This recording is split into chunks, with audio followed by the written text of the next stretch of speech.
Ahoy! Hello. Let's go. Let's go. I'm fired up. Yep. Stevie and I have already placed our bets. We are Bosnian beasts You tonight. son No, of I'm just bitches. kidding. I'm kidding. I'm joking. You better not for one It's a second. joke. The thing is, I don't put It's it a past joke. either one of you sons of bitches to bet against us. You actually shouldn't. I can't lie. I've looked at that number today at the Bosnian side and thought, you know what? Don't you do it. He's a Bosnian beast. Don't you do it. Look at him. I'm just a big Nurkic fan. All right? Don't do it. But I'm with you. I told Rob, I said, I can't do it. I just can't do it. Yeah. Hey, and by the way, We're I'm off. fine with the Bosnians. I don't like the Herzegovinians. I'll tell you that right now. Not a fan.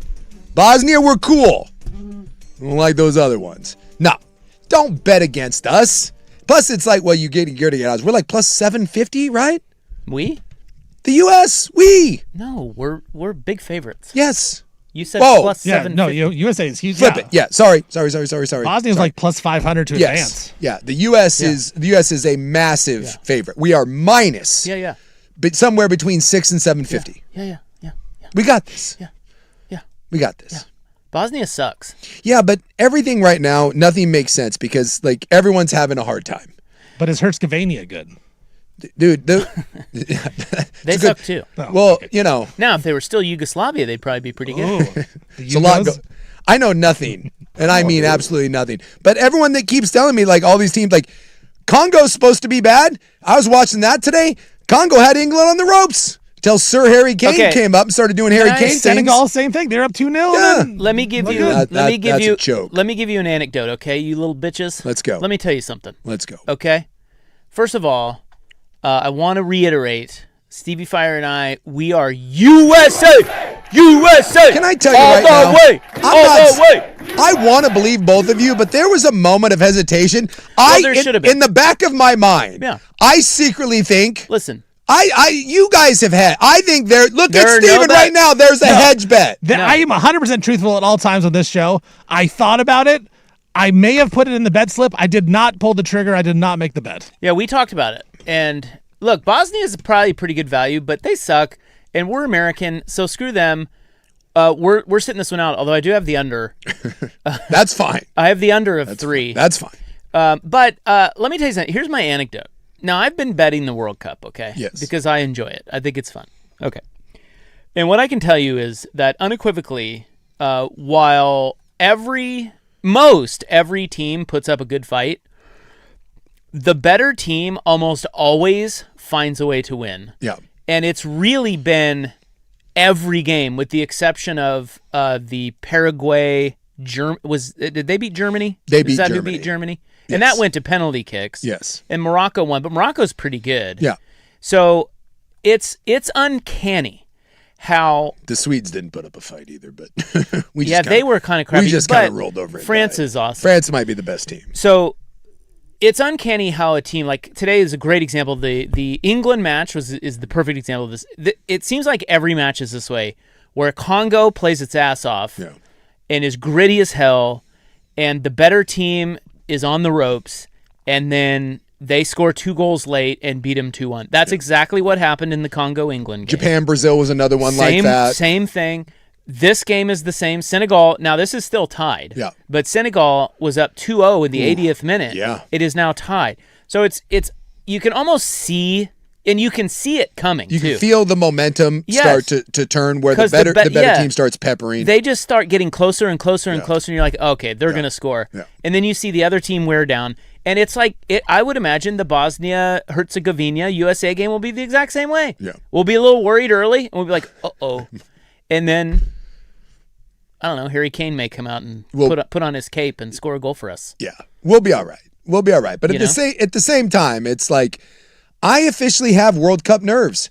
I have been completely indoctrinated into the World Cup madness. Like everything about it is directly into my veins. It was another one of those today where I stayed. I was late to where I was going because I wanted to watch the end of England and Congo. The idea that I am sitting around just at a place that I don't need to be at simply to finish games like that should not be my soccer fandom, and yet it is. And I officially have a little nervous energy. I shouldn't care about what the U.S. does in the World Cup. Yes, you whatever. should. And I do. I officially have some World Cup You nerves. absolutely should care. 2 reasons. One, the World Cup's in the U.S. If we're ever gonna make a statement, it's gonna be here. Yes. Okay. Let's Feels go. like it. It is our time. Yes. At least to make the Sweet 16. Yeah. And then, Is that what they call it? The Sweet 16? it's the round of 16. Yeah, whatever. Sweet 16 is trademark. We're American. We're American. Yeah, it's the Sweet 16. But, Belgium, we get the winner of this game here. Yeah, we're beating these teams. And it We feels just like gotta that's win. a very Yeah, winnable game, we're too. in the Elite Eight. USA! USA! USA! I ordered a jersey. It's not going to get here in time, but I got one coming. I tell you what, I'm on board. this better go to PKs. They're going to get tired out. USA is going to put away Bosnia in the first 20 minutes. Yeah, but then the Rest your starters. Herzegovinians come in, and it's like in waves. That's what I'm saying. You got to get them out early. I think we play Bosnia in the first half, and then it's unfair that we have to play an entirely separate country in the Very second. unfair. Very unfair they get two ridiculous. countries. Yeah. So the other reason is, what was I saying? What were we talking about? Oh, you should- that I'm Why I you- am why you nervous. should care. Yeah, I care. Here's the other thing that I've observed here, and I think this is happening all across the United States of America. We are witnessing firsthand the passion that other countries' fans have for this game, Yeah. this tournament, and their team. Yeah. And because of that, we are trying to match that. And I think, and genuinely, I think we're trying to match that. Like I think this has changed our country's, Fandom. passion, just the vibe of level of our level of care for our national team. This has changed it, I think, forever. I think we are now more into it than ever, and will remain so, because we're watching. Like, did you see the celebration in Mexico? Well, quite frankly, this is how committed the Mexicans are. 3 people died, and no one seems to care. They're like, it was worth it. Well, that's It's not good. That's a small number. It's a small number. They're like, hey. Did you see that celebration? It looked fake. I've never seen like that. I said the same thing when I saw that on that AI? Twitter. No, that was legitimate. Yes, that is exactly was my expression. What is happening? Who is winning? What is occurring? Oh my God! To be in that crowd. Now you don't want to be the one that got crushed, but to be in that crowd and come out of it on the other side. I don't know if I'll ever get to experience something in my life that has that kind of celebration. It was only the round of 32. It was their first knockout round win in 40 years. What happens if they beat England? Oh my! And by the way, think about it. July 5th, they got England, Mexico in Azteca Stadium. Like that thing. The country may cease to exist. It may spontaneously implode if they beat England. So don't you think that watching just the passion of the fans for all these countries, Yes, it really ropes you in? 100%. And I've always said this about any sport, because people are like, oh, I love this sport or I hate this sport. I like any sport that you're telling me it matters. Yeah. It doesn't matter what it is. If it's a winner-take-all game in U.S. sports, I don't care. It's awesome. Sudden death, extra innings, and now World Cup. Like, this is the biggest tournament in the world, and I see the passion of the fans. How do you not get roped into it? It's incredible. It's incredible theater. It's incredibly it's dramatic, and the penalty kicks and everything. It's just, I find myself watching countries and cheering for. I got to tell you, I'm kind of on the smaller African country bandwagon. Yeah. Congo. I like these teams. Congo today was pretty gritty cool as hell, man. because and even Senegal, Senegal. Excuse me. It feels like they shouldn't be able to compete with the big powers, and so when you see them, I'm with you, dude. I find myself pulling for them. They're as very well. gritty. Anyway, it's sweeping the nation, and it's World Cup fever, guys. And if you aren't into it, you have no pulse. No, get you on board. You have no pulse. This is the best. You need to start watching. This is the best thing going on right now in Sons sport. of bitches. It might be the best thing going on right now, period, because it's not like everything else is going great.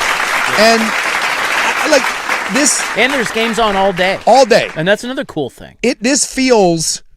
I don't know. I'm trying to remember the last time. This is when we had the NFL players, the college football playoff. Obviously, you get wrapped up in if you have a team, but my team's not in the playoff ever, and the NFL, I don't have a team. I find myself more wrapped up right now in this than I think I have been for a playoff run in any sport in a long time. Oh, I know.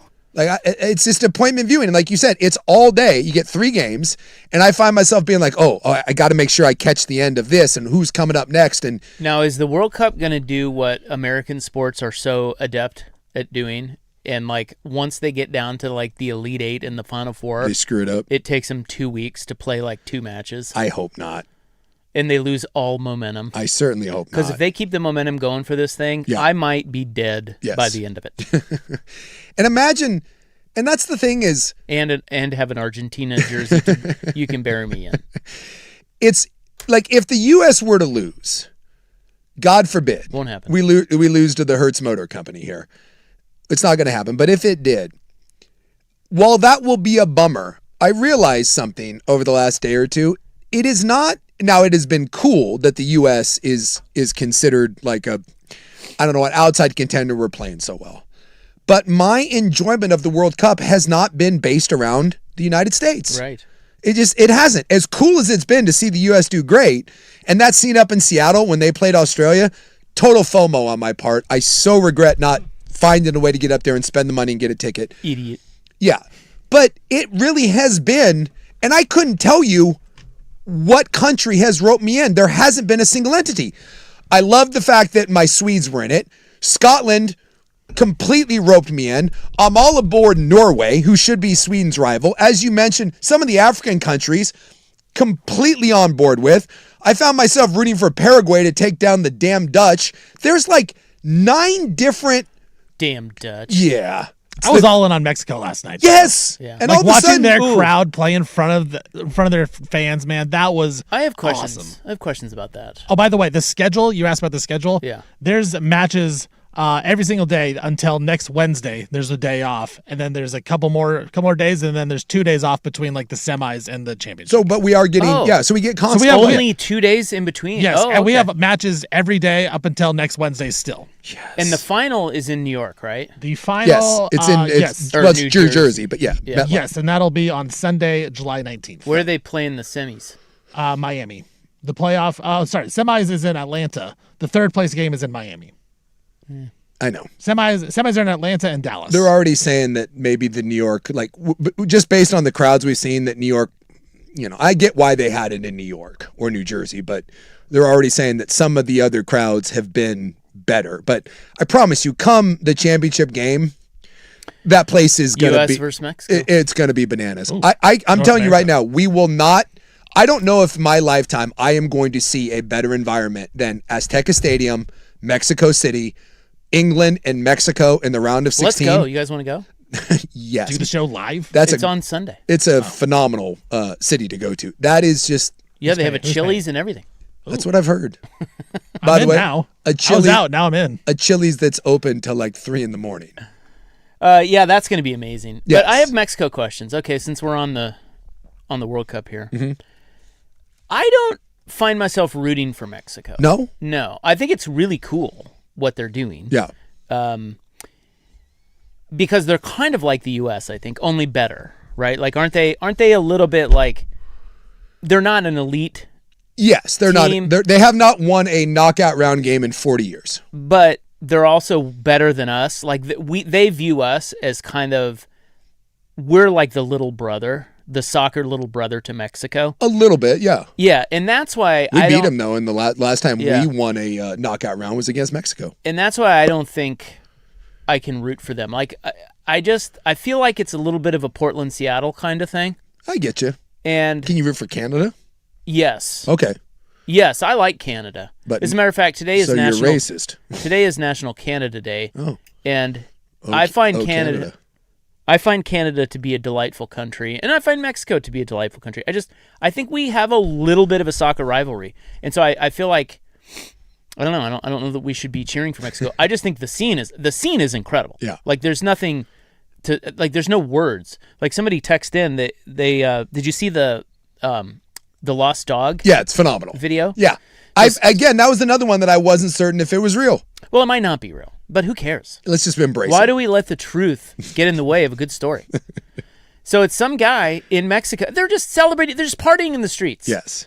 And by the way, there's another good video of a guy who is, I think he's an Asian guy, and he went to Mexico for the World Cup, and he posted the video of, did you see this one? Yeah. Yeah. We should play it.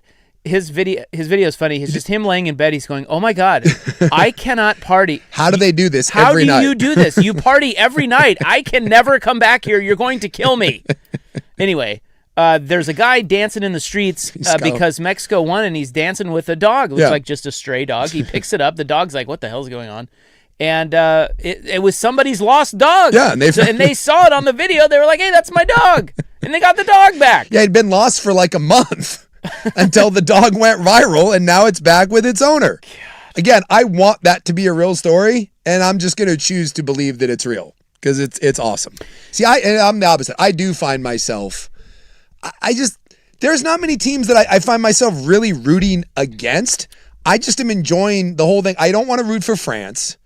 I was not rooting for the Dutch, the Germans, but yeah, there's just been a lot to like right now. And I don't know, outside of the U.S., I really don't know if it's not going to be us.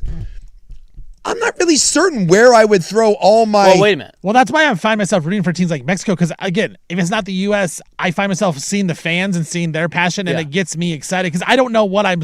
Like, again, I'm not a soccer expert, so I'm not like, oh, great, great attacking they have there. So I'm just, like, excited like a fan. Well, Mexico has yet to allow a goal, which is amazing. But I think that if the U.S. loses tonight, then I think the stance on Mexico changes. Then I feel like it's Mexico is like a team in your conference that you want to win the title. You know what I mean? Sure. Makes you look better. SEC? Yeah. It just means more. You just root for your conference. I can't do that. It just means more in North America, even though it doesn't. But right. See, I can't root for that. Root for what? I hate that about the SEC. Like, they claim championships because Alabama wins a championship and you're Vanderbilt. You didn't do anything. So if we win in North America wins a championship, we all win a championship. Right. It's practically Mexico ours. claims one. Well, I think it would be good for the U.S. if Mexico wins. Yeah. Yeah. I don't know how, but I like that logic. Well, we're in the same... Again, Mexico and U.S. are kind of in the same boat. I spend Christmases in Mexico, so let's take that. They're kind of rivals. Yeah. They're in the same sort of class. Yeah. And so if you see... We have a relationship. So if you see another team in that class win it gives you hope. Look, we have a relationship. I'm not saying that we do it all the time, but we definitely we party with the Mexicans. We do some over the close stuff. We've been intimate. I can see that. So I'm not going to root for them. I'm not going to root against them, but I don't know. I'm all Team USA until they're out, and then I'll just abide by my see where you go sports betting tickets. Yeah. See, I just go with my heart. I'm not going with the betting. Every game that I've watched, I find myself having just my heart eventually tells me where to go. And it's a World Cup of love for me right now, and I am all about it. And yes, we do hear you rotten a-holes that are still texting in, soccer's paint dry, so lame. Realize something, that you are the outlier. I'm just saying this. If everyone at the party is having a good time and you're not, guess what? The problem isn't the party, it's you. Just saying. Yeah, idiots. By the way, the word we were looking for was confederation. They're in our confederation. I like confederation. That's right. My soccer bro just texted me. He goes, "It's confederation, idiot." We're co-confeds. Confederation Wednesdays. Yeah, I want my fellow Confederate to win. But only if we're not that makes me uncomfortable because of the way I look, and now we're using Confederate. And I don't like it. Yeah, now. No, and I got problematic tattoos. I can't use Confederate. Suke's out of the Confederation. No. Wait. Boy! What are your problematic tattoos? I have Nordic tattoos, and then some people think those are already like problematic enough, and then you throw in Confederate, and I can't. That's just it's not good.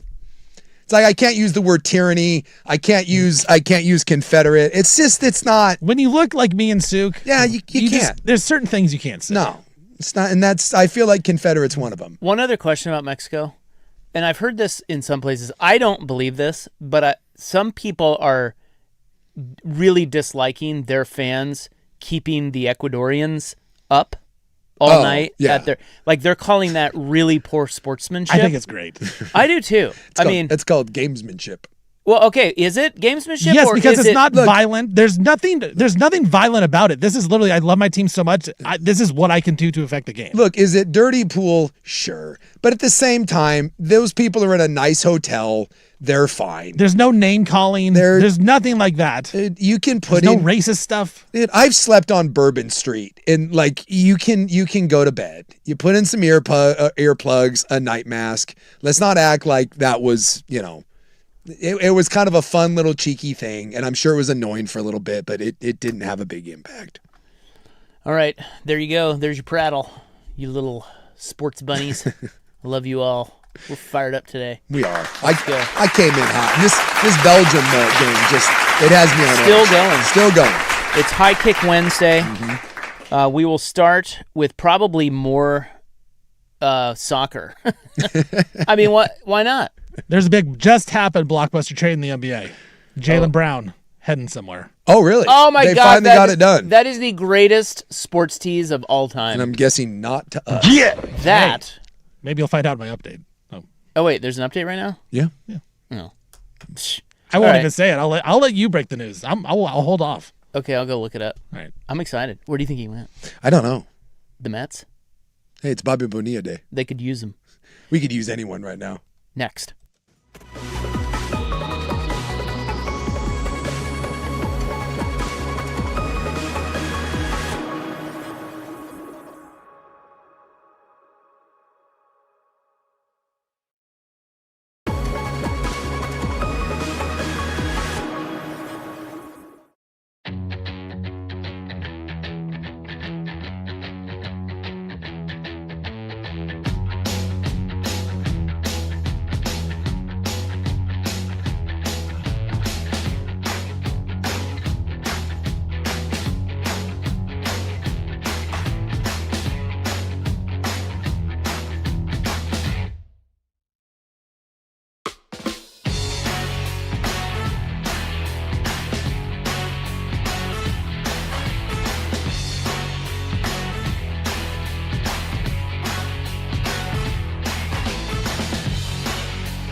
Now, from the George McCoy and Warren Allen Sports Desk, a Sports Center update on the Fan Sports Network, 105.1 FM and 1080 AM. First on the Fan, Los Angeles Lakers, they made moves today. They'll be acquiring center Walker Kessler from the Utah Jazz in exchange. The Lakers are setting 2 unprotected first-round picks, 2 first-round swaps for Kessler. And then once Kessler comes to LA, he will be signing a massive 4-year, $130 million deal with the Los Angeles Lakers. Lakers also went out and signed guard Quentin Grimes to a 4-year deal worth $60 million to add next to Luka Doncic. Free agent Tobias Harris, he agreed to a new 2-year, $31 million deal with the San Antonio Spurs. Team him up next to Victor Wembanyama, maybe a little size, get some rebounds in the fourth quarter. In the World Cup today, England's Harry Kane scored 2 goals in the second half to lead England over DR Congo 2-1 in the World Cup. And then right now, Senegal taking on Belgium. That game is tied at 2 in extra time. The winner of that game will take on the winner of Team USA or Bosnia. USA plays tonight, 5 o'clock in the round of 32. And then the Boston Celtics just came in. Celtics, they have agreed to trade Jaylen Brown somewhere. Stay tuned. Listen to Isaac Ropp to find out where he goes. God. I'm Stephen Vaughn from the Georgia Coy at Warren Allen Sports Desk. Don't call your mom. Call Georgia Coy at warrenallen.com. Good.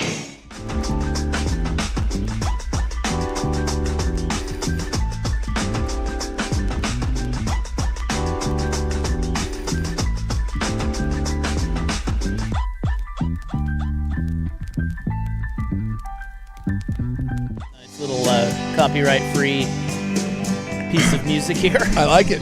Yeah, very soothing. It's called Oregon Trail, fellas. Aww. I love Oregon. Kind of feels like maybe I'm at like a James Taylor sort of cover band jam. Jackson Browne, if you will. Yeah, I like that one. Yeah. Is Jaylen Brown hitting the Oregon Trail? Turns out no. Bro. I am. He is not. This one. Okay, I just don't get it. So the Celtics have traded Jaylen Brown. He is going to the Philadelphia 76ers in exchange for Paul George and 2 1s. So that's it. I heard bitch. Jason Quick came on this morning with the guys, the Sunrise guys, and Is that what we're calling them I think that's in one of their opens. Is they call them the Sunrise guys? now? Yeah. Yeah, Durden's break. I kind of like that name. I do too. The Sunrise guys. Yeah. And Quick was pretty adamant that the Blazers just didn't value Tatum that much. That Jaylen Brown, not Tatum. Not Tatum. And they hate Tatum. Yeah, that Boston wanted a huge package for him, and the Blazers were like, no.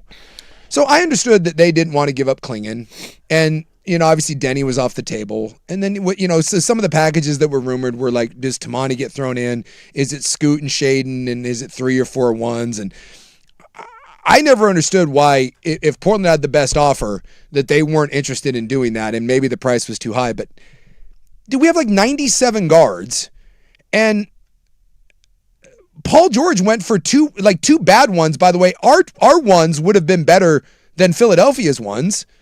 And Paul George is, how old is Paul George? Is 36 years old, yes, and is hurt all the time. He's 36 now. He's 36. Yeah. Dude, playoff P does nothing. Like, that's what it took to get him, is 2 1s and Paul George, and we weren't interested in putting together a better package than that. Instead, we're collecting guards like Infinity Stones. Well, wait a minute. You don't think the Blazers were able to throw something at Philly that's better than that in your eyes, but that Boston just didn't want? Well, but okay, so because I could make the case our draft capital is better than Philly's draft capital. Okay, well, hold on. I could make the case that this deal is better for Boston than anything Portland could throw together, except throwing in Denny, Avdia, and Klingon, because Boston is in win now mode. Like, they have Jason Tatum, they got draft picks, and you could do that part of it. Yes. And it looks like they did value a couple of picks, obviously. So you got that part. You could hang in that department with them. But if they're shopping to 8 to 10 teams and you're not willing to part with your best player and a center, they're in win now mode. What are you going to give them that they're going to like, that's going to help them win a championship, that's better than Paul George? And Boston just signed Mitchell Robinson as well, so they were probably out of the Klingon market anyways. Sure, but Paul George in the last 8 years has played more than 60 games one time. It doesn't seem like a lot. He's old. He's valued, and he is a good player. He was good in the series against Boston this year. In the 7 games, he was great, and so Boston had a front row seat to see him in Game 7 really play well. Like, he shot 49%, hit 3 threes a game against Boston in that one series. But to trade a guy that was on the MVP line for most of the year for a 36-year-old and a couple draft picks, I mean, an unprotected Philly pick in 2031 is pretty good. But I'm to Rob's point, I think they're saying we have to win, and we have to win now. Yeah. But man, I am a Blazer fan, I don't know how you didn't try to get in on this race. If that's all it costs for Jaylen Brown, is it possible that we all just because I look at Jaylen Brown, and I'm like, here's a guy that's a conference finals MVP. He's a NBA finals MVP. He's been an all NBA guy twice. Last year he finished 6th in the MVP voting. And yet you hear because of the analytics of it that like no one wants it. It's Desmond Bain went for more than he did. Rudy Gobert went for more than he did. Walker Kessler went for more than he did. He might be a real pain in the ass. Are we just missing something that the rest of the NBA thinks that he sucks? They don't think he sucks. This literally breaks my brain. Yes, I think we are missing something. I think there is something with Jaylen Brown. Boston didn't have much leverage because they've been shopping. They messed up this whole situation. They screwed it up. Yeah, they definitely screwed it up. So when they're shopping around, and yes, if the league is not coveting Jaylen Brown's antics, because he came out on that stream and said, "I want my own team. I want to do this. I want to do that." He thinks he's the best player in the NBA. Yeah. He is a problem. Boston saw that up close. They couldn't make it work. Even though they won a title, they still couldn't make it work. So yes, he comes with some baggage. I'm with you. He is an awesome player, and I think Portland would be lucky to get a player of his caliber. But it sounds like we didn't want him. Well, I think they wanted him, but again, if you're not willing to part with Denny Avdia or Donovan Clingan, you are not going to give Boston anything close to Paul George. Right, because Shaedon Sharp's not the answer. No, Scoot's not the answer. Timani's not the answer. That's all crap to them. Rather, they want to win a title. With a 36 going on 37-year-old guy that plays about 45 games a year. Good luck. Normally it's Boston and you just give him, it's Brad Stevens. You're like, dude, that guy knows what he's doing. Maybe he doesn't. And maybe, like I said, I am not a GM. I'm not in the weeds of the NBA or anything. This is one of those that just as a talk show host and a sports fan, and I try to stay informed, I just don't understand this. And when I put it side by side with what Portland's doing, you have 5 guards, and it sounds like, again, that they're okay with just running 5 guards. And they're like, no, we think we can make it work. I am very confused about what Portland's doing in light of what's happening here, because I'm gonna take it back. The fact that this is the best Boston got is staggering to me. But just again, I'll take it to a Blazer standpoint. So we heard for the last at least 2 years, right, that this team was going to get longer, it was going to play defense, it was going to be more athletic, it was going to be switchable, all of those things. And now in the span of one off season, we've just gotten smaller and we can't play, and there's no defense and we're one dimensional and we're going to be the Phoenix Suns. We're going to the run and gun, because Lord knows we're not stopping anyone on defense. It's so weird in a positionless NBA when it feels like we have our best big can only play one position and one position only. He certainly isn't switchable. And then we got 5 guys that all play the same position and they're small and don't play defense. And you had a guy seemingly that you could have had, and I guess I'll have to defer that they know what they're doing and they didn't like him, but you've got a guy who's 6'5", 6'6", and plays both ways and is a champion and is an all-NBA guy, and you decided you didn't want him. I'm guessing the part that hurt, because I look at this. Paul George and Drew Holiday, both 36 years old, both kind of play defense. Paul George is bigger, obviously, but he only has 2 years left of his contract, where Drew has 3. To me, it's not much of a difference if you said, hey, Drew Holiday and Paul George are about the same value right there. If you threw Drew Holiday, Toumani Camara, draft picks, how could you not come up with this? I feel like the league values Paul George, and this may be wrong. It may just be that the league is wrong. We saw this in the NFL with Sam Bradford all those years. There are always guys that are really coveted, and Paul George is one of those guys. I'm not here to argue whether or not that's right or wrong. Yeah, because I don't know. I don't know. I know Paul George is damn good when he's out there. Yeah. Somebody said, how many teams has Paul George been traded to in win now mode, and he never plays? It's true. There have been several. At the same time, there's a reason why teams keep trading for him. He is really good. I'm not as staggered by it because that's all they got for Jaylen Brown, because the Celtics really didn't have much leverage. The entire league knew they had to dump Jaylen Brown, and they got a perennial all-star for him. And the Blazers, I also don't think it's true that the Blazers didn't want him. The Blazers just weren't willing to do what it took to get him. Yeah. They decided that Avdia and Clingan were staying, and when that happened, Boston doesn't care what Portland has because they don't have good enough players to help them win. And help them win now, right? Yeah. So now you go to, I guess the report was 7 to 10 teams they were shopping. I'm guessing because the whole league knew that they were unloading Jaylen Brown. Yeah, pennies on I the am dollar, guessing right? that there is no better player that came across Boston's desk than Paul George. Yeah.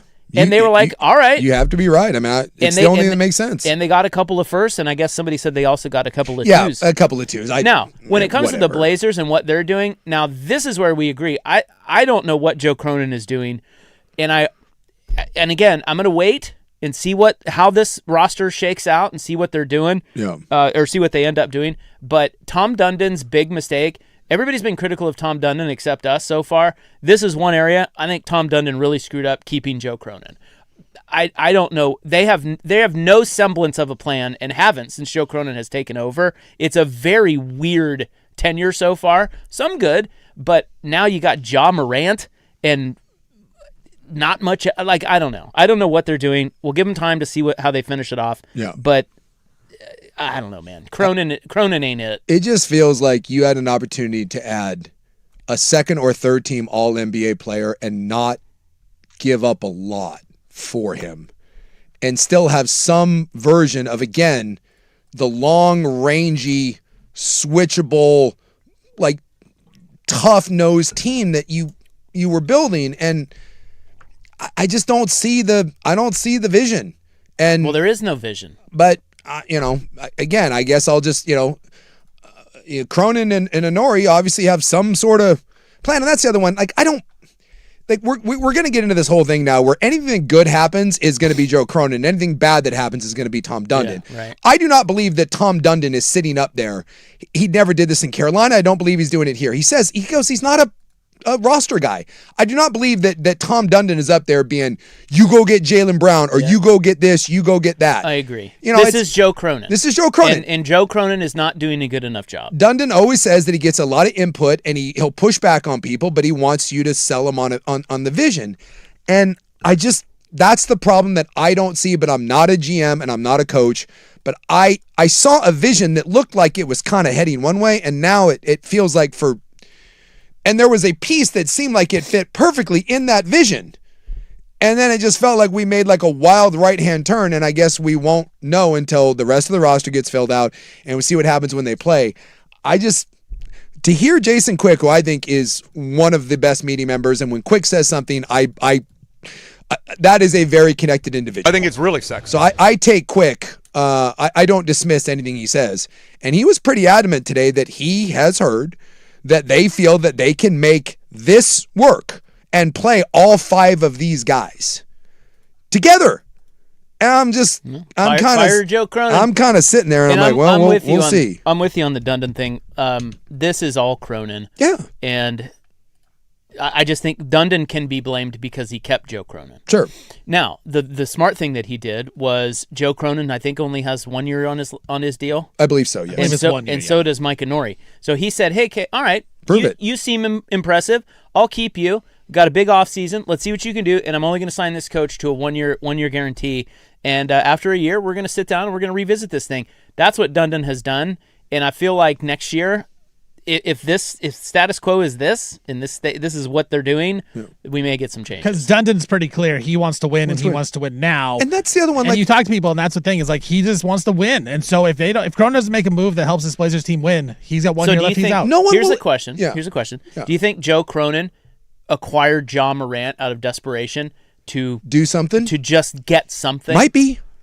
I know, because they didn't give up anything for him. No. So I can't say it's desperation, because they did not give up a thing. But I see a lot of people trash maybe this you trade. had to do something to tell the boss, look, you wanted a swing, I made a swing, and you're not the most savvy Save his NBA. job. You're not the most savvy NBA guy in the world. Yeah. And hey, look who I went and got, a guy that I can see where That's kind of the Neil O'Shea playbook. Yeah. Hey, I'm doing enough to save my job. Here we go. And I can see you selling He the did learn vision from him. of, hey, if this guy is what he originally was, we've really made a great deal and we haven't given anything up. Again, I'm an idiot. I know I'm an idiot. But in my idiotic brain, you had a chance to give up one or two guys that weren't really in your rotation. You're an idiot, Sue. And seemingly not in your plans. And half of your draft capital, and still would have had nice draft capital, and you could have paired it with an all-NBA player in Damian Lillard, an all-NBA player in Denny. Look, next year, Denny, easily could have Denny could have easily been a third-team All-NBA player this year. Very easily. So he's a borderline guy. And you would have paired that with a second-team All-NBA player, an all-defensive player in Tumani, and a young big that you really like. The idea that you could have, it seemingly, Boston wouldn't have taken that deal. They just wouldn't, and that's probably why we're hearing that you couldn't throw in an extra. That's why we're hearing now that the Blazers. Okay, there was all this steam that the Blazers wanted Jaylen Brown, right?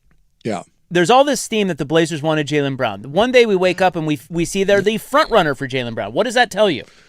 They're getting close. They're on the phone. They're talking. Yeah. Now we're hearing there's all this steam. Blazers didn't even want Jaylen Brown. Yeah. What does that tell you? Yeah.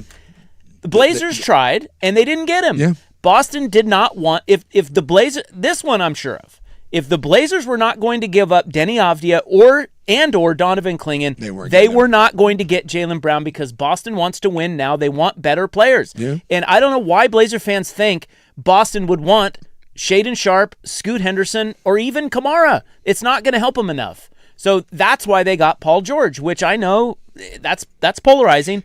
But that you is could have given him back Holiday, who again is a more reliable championship level player. Maybe that they were comfortable. I don't. Maybe they did. And this is the thing. I can't get into they should. We don't know because I don't know. Right. To me though, in my reptilian brain, when I look at some combination of Shaedon, Scoot, Drew Holiday, who is a younger, better version, I know smaller than Paul George, and your draft capital. I just that one will. Drew Paul George seem very very similar to one another. Paul George is a little bigger, but that's about it. They already had Holiday, didn't they? They did. They won a championship with him. Yeah, and they had to get rid of him for money reasons. Right. That one will, as a Blazer, if I'm a Blazer fan, this is one of those that may eventually, if this doesn't go your way with the 9 guards that you have, this one may be one of those that haunts you a little bit because it feels like you had a chance to get in their prime top 15 player in the league. But like you said, we just don't know what the stuff was going on behind the scenes. There's your services of Frank A. Now, we were going to service Harry Kane. Yeah. But breaking news. Soon to be served. Oh, are we in penalty kicks? Yeah, we're in penalty kicks now. Yes, here we go. With the Singalis and the Belgians. No, they just called a penalty. Oh. Yeah. Oh, that's a penalty really? kick in extra time. Yeah, they called a foul in the box. Oh, gosh. Oh. So Belgium takes a 3-2 lead. Oh, wow. They got about, looks like 5 minutes left in extra time. That'll. The Belgians. Crushing. What was I going to tell you? Oh. We serviced. Yeah. Harry Kane. Well, Harry Kane. I have to recap in case you're just tuning in. Jaylen Brown has been traded, not to the Blazers. He's going to the Sixers for Paul George, 2 1s and 2 2s. Yeah. And we're now very fired up about that. Okay, so now, next segment, maybe we talk a little Harry Kane? I don't know. Let's do it. He's 32. He was awesome, didn't he? Kind of sexy. Tell One you hell what, of a goal, too. That goal at the end, that's big boy work. That's is get big on my boy back. We're going through, boys. We'll get to that next on The Fan.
All right, back to real sport. Footy. We've got the fever, man. Well, England has been getting a lot of heat from footy fans. Yeah. Because they just haven't been able to finish the deal. And their fans are getting a little restless. Well, I guess it's just a star-studded team. I heard Patrick Harris say that he knows all of like even their backups. Like this is a loaded team that just can't seem to. They just can't get over the hump. Put the pieces together. And Harry Kane is their star player. He's a little older now. This is his third World Cup. He just passed Pele. Yeah. On the World Cup goal list today. He has 13 World Cup goals. And he looks right out of Central Casting. If I was going to tell you like a stuck-up Brit who was good at soccer, I mean, here you go. Yeah, the only thing, whenever I see his face and his feathered hair, I just want a cigarette dangling out of his mouth. Oh, 100%. You know? And the fact his name is Harry Edward. Harry. Edward Kane. Harry. Yeah. You know, he wears a lot of tweed and, Yes. shoes with buckles.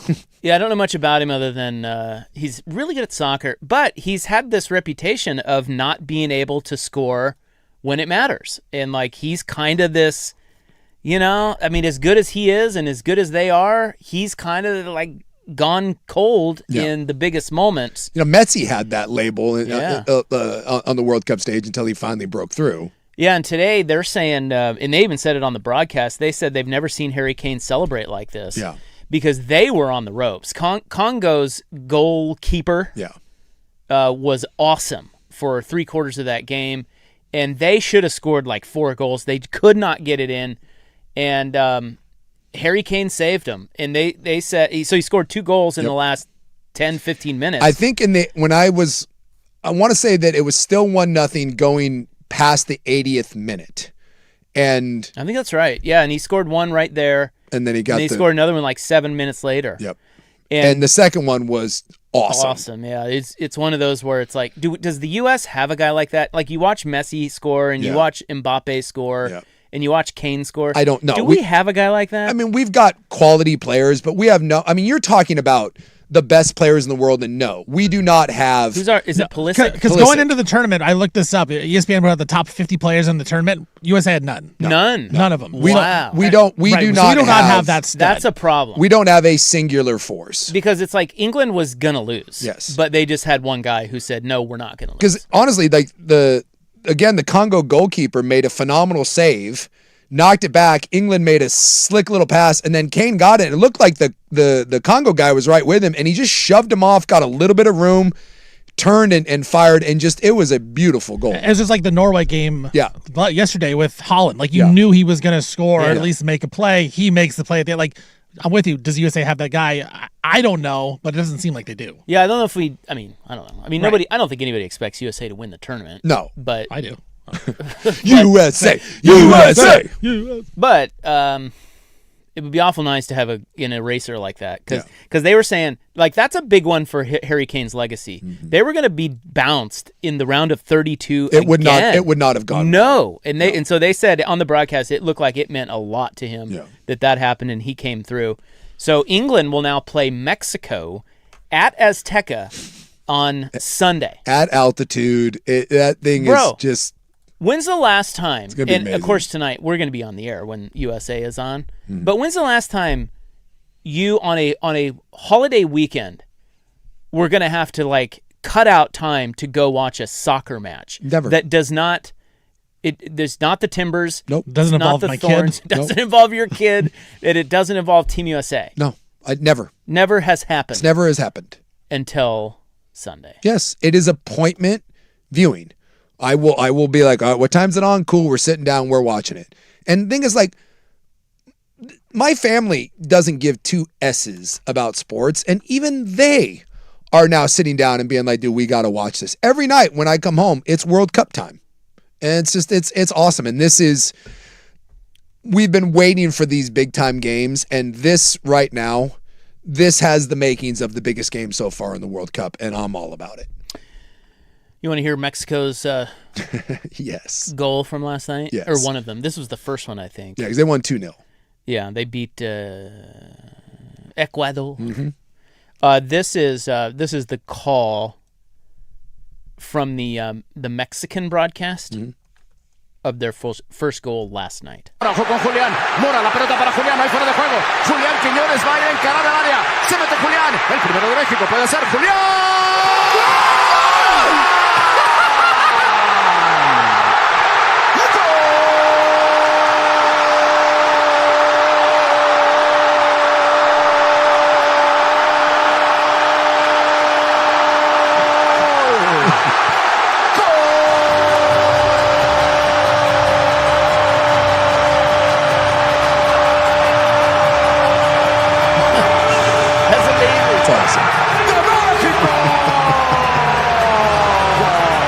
Salió exacto en línea Julián Quiñones.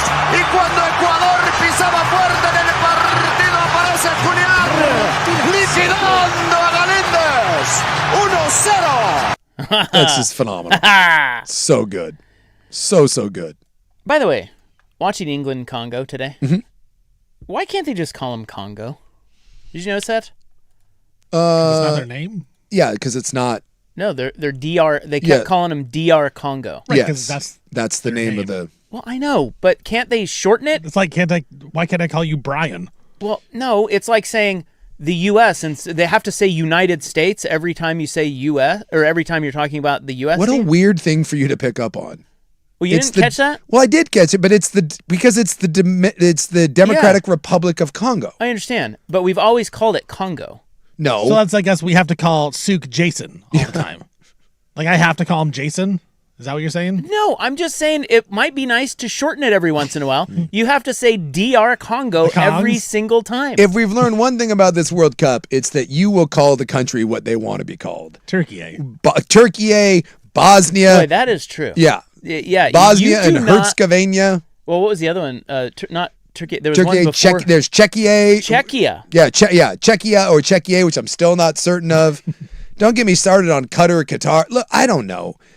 Maybe you're right. Maybe they want it that way. Like it's branding. It is. They're like DR Congo every time. Do not say otherwise. I'm guessing that there is. I'm calling them Congo. I'm guessing there is probably some form of Rebel. Well, they're already out. of meeting. losers. You see the Congo guy or the DR Congo guy that stands there the whole time like the statue? Have you seen that guy? Yeah. That guy's awesome. Yeah. And then look up the story about why he does that. Because he's well, there is a figure in the history of that country, and that's what he's doing. He's paying tribute to him. But if you look up what happened to him, it's not good. YouTube is saying there's 2 different Congos. I don't know if that's true or not. Is there? Oh. That's Really? why they're DR Congo. Oh, okay. I didn't. Well, do then it. that. I didn't look it up. But If that's true, there's my answer. I'm looking up right here. How many Congos are there in Africa? There are 2 independent countries in Africa named So they Congo. split. Yeah, it split. They're right. Yeah. So this Okay. is That's why. There's the Democratic Republic of Congo, DR Congo. and then there's the Republic of Congo. Okay. Also known. This is where it gets I confusing. didn't know that. It's also known as Congo Brazzaville, Of course. and that's the much smaller nation. So Yeah. All right. you can't call North Dakota just Dakota. Right. yeah, thank you, Jamie McKenzie on Yeah, YouTube. Jamie McKenzie coming through for the win there. Did anyone? Was anyone as dumb as me that we didn't? I did not know there was 2 Congos. I had no idea. No. Like whenever Well, I've I heard. clearly did not know. No. Whenever I've heard of like the Congo, that's always like deep in the Congo. Right, like the movie back in the 90s. Yeah. I didn't even know, be honest with you, that before today, I think I just would have called it Congo. Bye, bitch. Well, that's what I'm saying. Before like, the we've tournament, always called yeah. it Congo. And now we know. And now it's DR And this Congo. is why they're calling it branding. Now we know. I thought it was branding, but it's not. They're 2 different countries because the war is over. Yeah, because 100% before the tournament, I thought there was only 1 Congo. And now they all have Ebola. Is that where? Yeah. No, that started in Zaire, I think. Well, I think Congo's got a big Ebola. They got an outbreak. But I don't know if it's DR Congo Or R Congo or Brazzaville or whatever. or Brazeltown. Brazzers? Whoa. Is that where that's from? Rob doesn't know what that is, I don't think. No, what is that? You don't want to look up. Well, maybe you do. I'm not going to Google I wouldn't, anything. I would not Google wouldn't do that, Brazzers no. on your work computer. That might be one of those you wait till you get home. Well, I'm not going to do it on my home computer either. That's true. Have your wife do it. Hey, honey, you know what Brazzers Ask is? ChatGPT. Yeah, there you go. ChatGPT will tell you. All right, the college football points gobbler is next. Where are they now?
Now, from the George McCoy and Warren Allen Sports Desk, a Sports Center update on the Fan Sports Network, 105.1 FM and 1080 AM. First on the Fan, a couple big-time trades in the NBA today. First, just about half hour ago, the Boston Celtics, they're sending NBA Finals MVP Jaylen Brown to the Philadelphia 76ers for Paul George, 2 first-round picks and 2 second-round picks. That is it for Jaylen Brown. And the Lakers, they're acquiring big man Walker Kessler from the Utah Jazz. In exchange, Utah's going to be getting 2 unprotected first-round picks, 2 first-round pick swaps. Kessler will then sign a 4-year, $130 million deal to stay with the Lakers. Crazy guard Quentin Grimes, he's also heading to LA. He signs a 4-year, $60 million deal to head down to play with the Lakers. Tobias Harris, he's signed a 2-year, $31 million deal to team up with Victor Wembanyama and the San Antonio Spurs. Another wild World Cup day. First, it was England taking on DR Congo. England down 1-0, comes back with 2 Harry Kane second-half goals. They win 2-1. And then just happened, Belgium defeats Senegal in extra time 3-2. Team USA takes on Bosnia at 5 o'clock tonight. I'm Stephen Vaughn from the George McCoy at Warren Allen Sports Desk. Don't call your mom. Call George McCoy at warrenallen.com.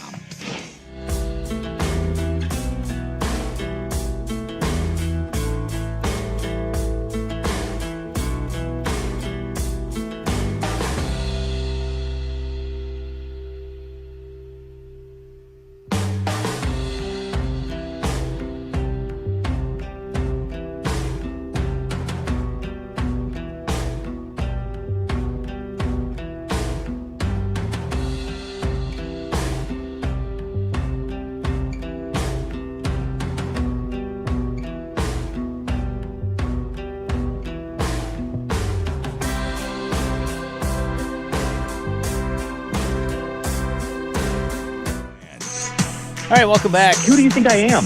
By the way, our to our show. Our world geography lesson, due to the World Cup, gets better and better.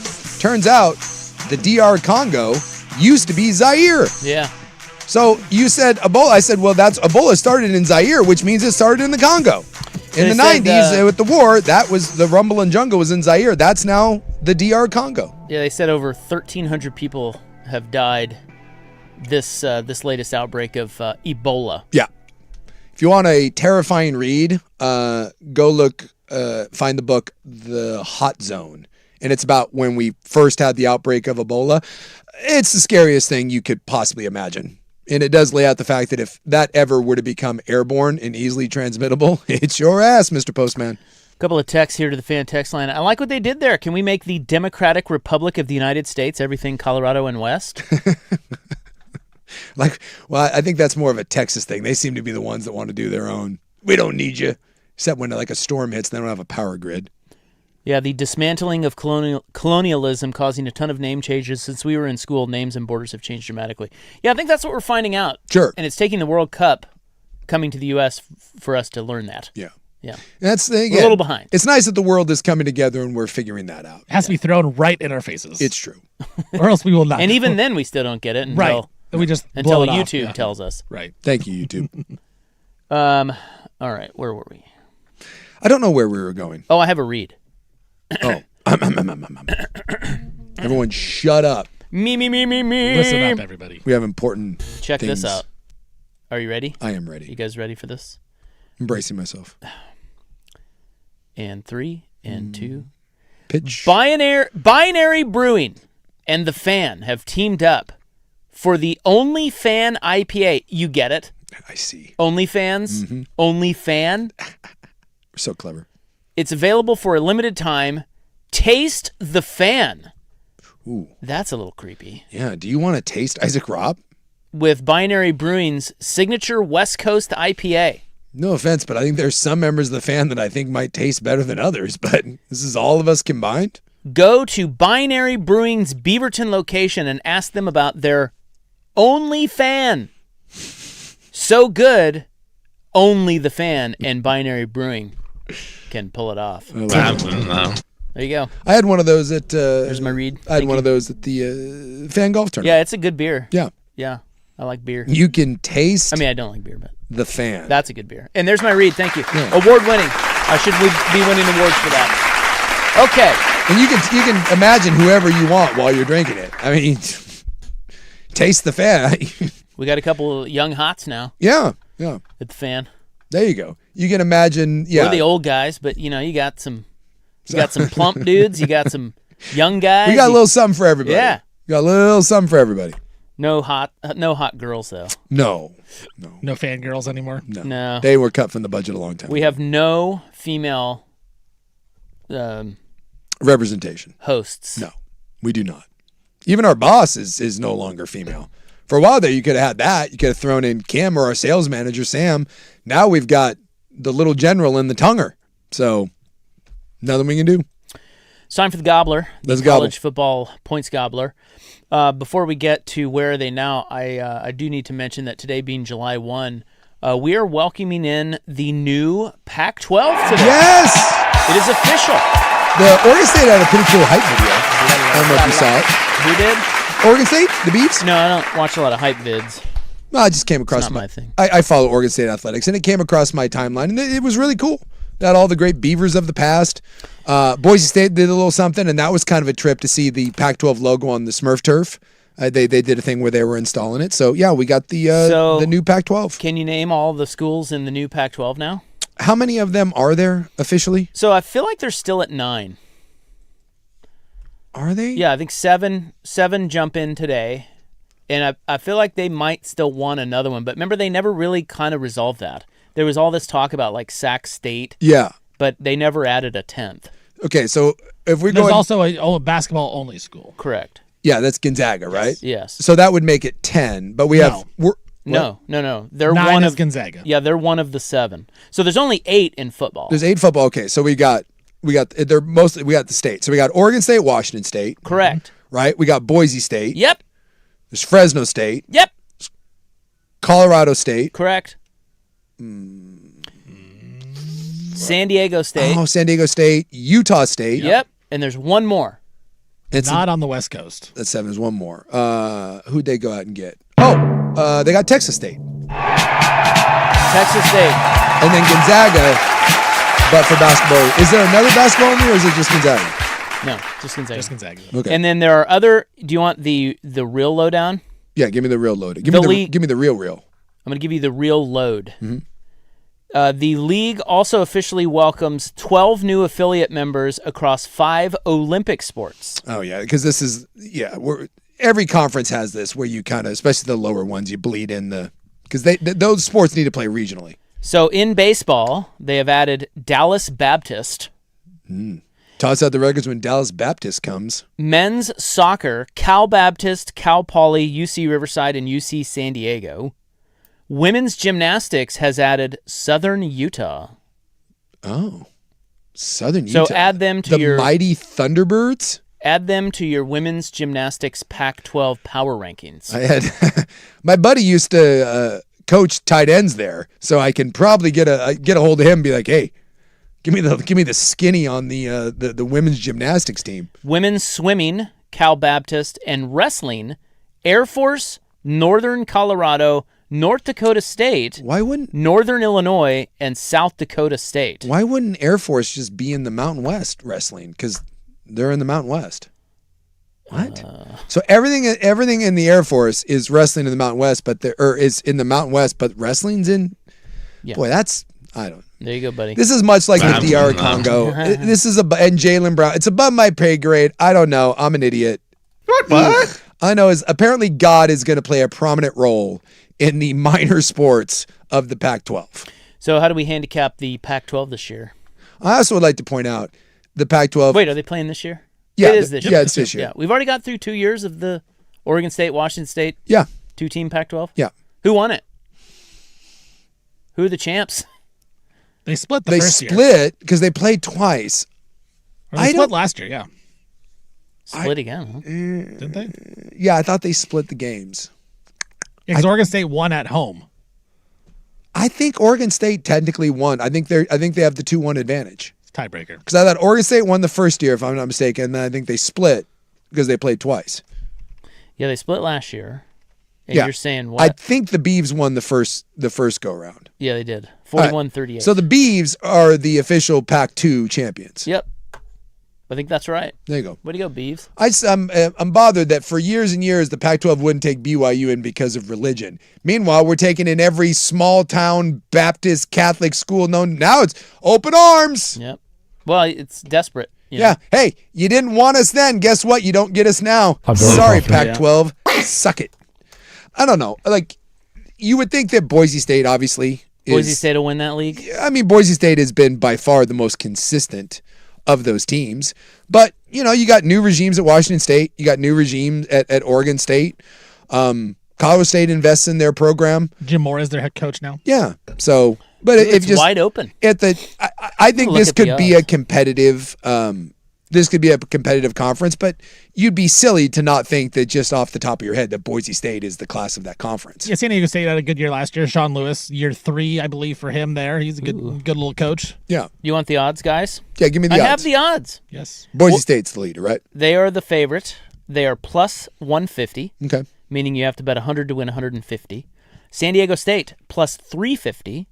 Texas State plus 600. How about that?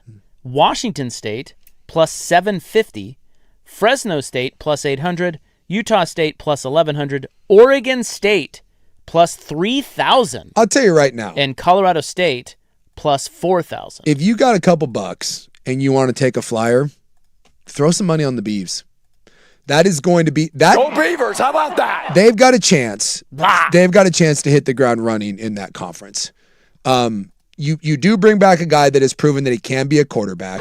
I know it was a disaster last year. It feels like you have all new vibes there. And they weren't as bad as their record indicated last year. They gave up, and their coach was an absolute unmitigated disaster. And you look at a lot of their games, if they just were able to snap on special teams, they would not be viewed this way. I'm not saying that Oregon State's going to win the Pac-12, but you said plus 3,000? That's what I said, bro. You should Let's see what their schedule is. You'll find out early because they're at Houston and then they host Texas Tech the first 2 weeks. So if they're any good and you have that number and they compete in those 2 games, you're feeling good. So they play at Boise State. They play at Fresno State. Look, there's a reason why their odds are where they're at, but if you're looking to take a flyer on something, you got $50 burning a hole in your pocket, take a flyer on the Beavs. And the Pac-12 has the weird schedule where they only have 11 games scheduled, and then it's the they do mix and match. Yeah, the flex thing or whatever. What if I have $10,000 burning a hole in my pocket? That would be a lot, and I'm not certain that I would put $10,000 on the Beavers, but if I had to bet $10,000, I'd bet it on Boise. So Boise, their schedule. Boise. Blah, blah, blah, they got to go to Fresno. They got to go to Washington State. The last 2 games of the year, they host Oregon State and San Diego State. And I am not going to pretend that I know what the Fresno State Bulldogs have coming back in football. I guess Texas State is supposed to be good. They were the 3rd best odds. Boise State gets them at home. Sure. And San they got Diego their quarterback State. coming back. So Boise State gets the top 2 challengers in the league at home. And they're the best program. So there you go. There's the Plus- one thing plus 150. The one thing I did know about the new Pac-12 is bet on Boise State. There you go. Where are they now? 2026 quarterback edition. We have to do this now because Everyone bounces around. Everyone leaves and goes to other schools. Yeah. So I'm going to give you a quarterback. Okay. And you tell me where you think they are quarterbacking. Okay. So that they are all in a new spot this year. Yeah. Drew Mestemaker. He is at Oklahoma State. That is correct. I believe. You believe correct. You sassy son of a bitch. And they've got did they get they got that coach from North Texas? Eric Morris. Yeah, North Texas coach jumped over to Oklahoma State. He took Drew Mestemaker with him and a bunch of players. Yeah. Okay, how about Malachi Nelson? Remember that name? I do remember that name. He's bounced around. He has.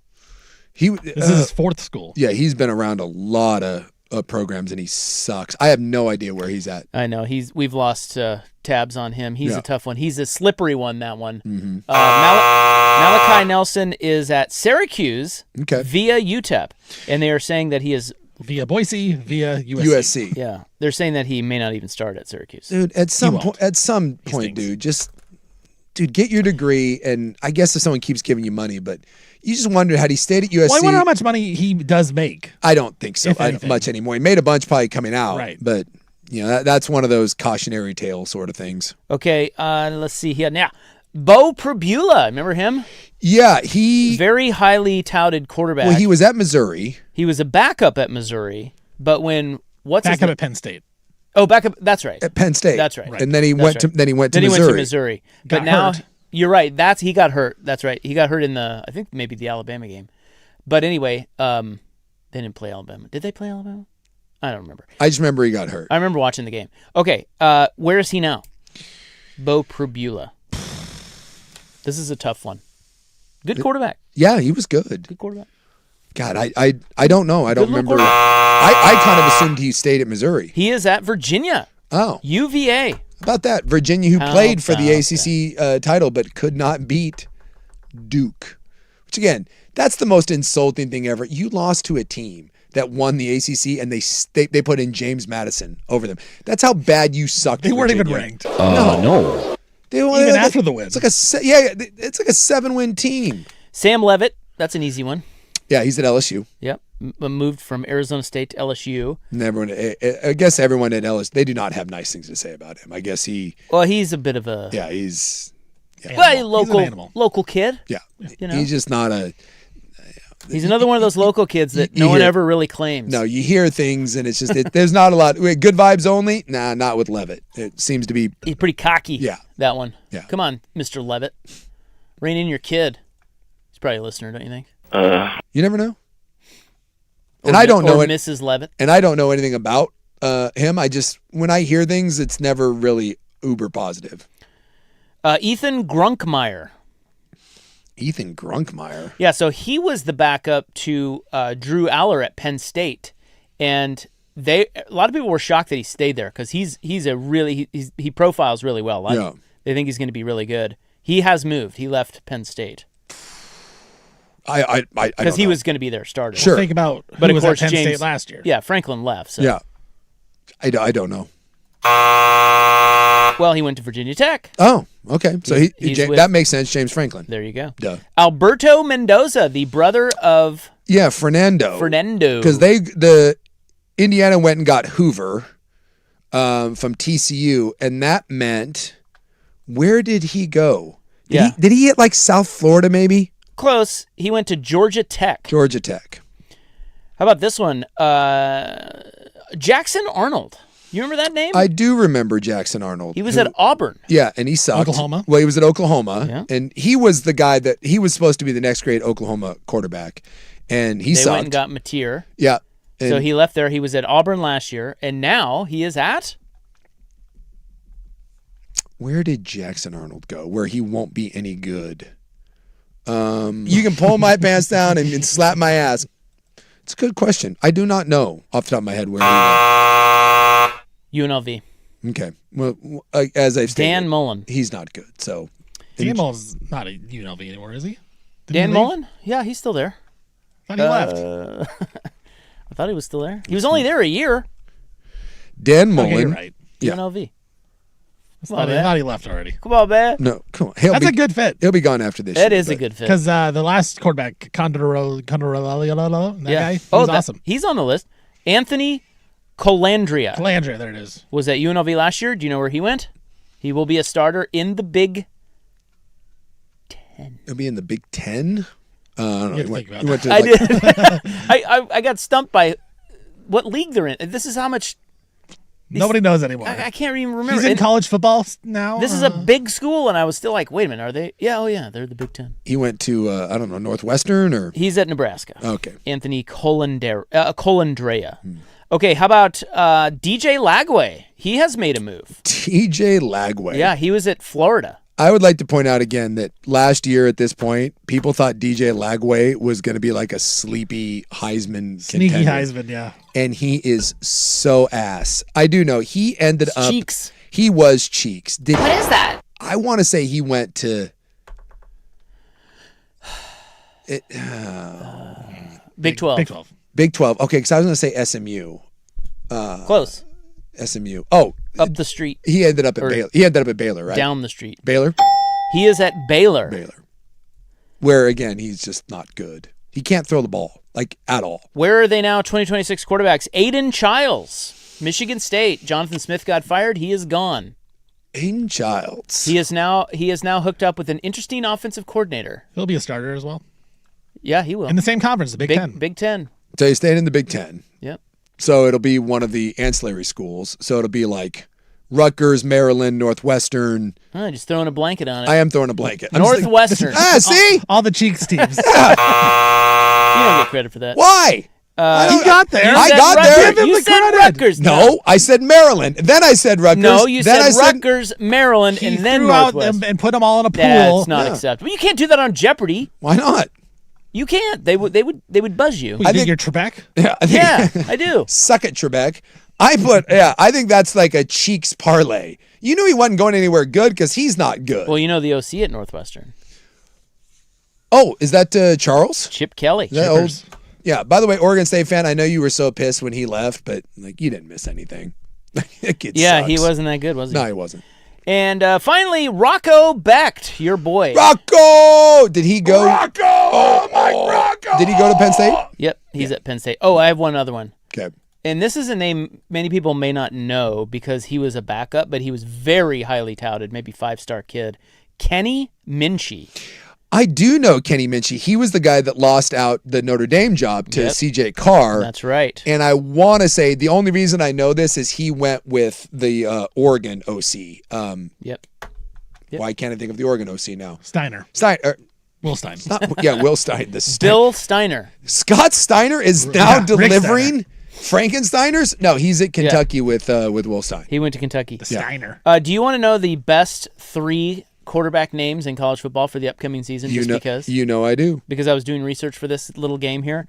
I found that Goose Crowder will be the quarterback at Troy. Dude, Goose Crowder. Goose. What? Is that a real name or is that That's his. Oh, I don't know if yeah, it's his one of real his name. nickname, but We also have Cutter Boley, who will be at Arizona State. it's another great one. And my favorite at Louisiana this year will be the great Lunch Winfield. What? Yes. Dude, I need more Lunch Winfield in my life. If I have a new kid, he's named Breakfast. You more of a breakfast guy? Yeah, Breakfast Vaughn. You telling me that Lunch Vaughn wouldn't be a great name? Dude, that's yes, that works. You gotta be careful though that your kid doesn't end up being a fatty though. Like, if you go with Lunch, right? Yeah, you got to be in shape. You either got to be shape or you got to be like the big, huge, like intimidating guy. You can't. Lunch. Yeah, dude, that's rough. Be careful with that. And there's your college football points gambler. Look at that Lunch Winfield right Wow. That guy should get that's an NIL deal waiting to happen. Okay, you have a lot of tattoos, right? Don't you claim to have tattoos? I have one. I have one tattoo. It's just kind of a big one. A big one? Okay. It's kind of a big one. Is there a bird on it? Do you have any birds on your body? I do. I got 3. Oh, dude. I got 3 birds. You owe $30. Because I got birds. Now, fun. They're all ravens. Is that Doesn't matter. Doesn't matter. You owe $30 because your bros at the Oregon Bird Alliance are at it again. That damn Bird Alliance. They're screwing me over again. Bitch. That's next.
From the George McCoy and Warren Allen Sports Desk, a Sports Center update on the Fan Sports Network, 105.1 FM and 1080 AM.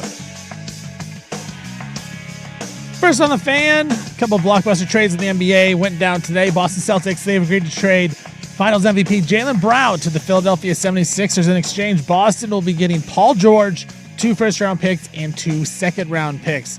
Lakers, they made a big splash as well. They're acquiring center Walker Kessler from the Utah Jazz.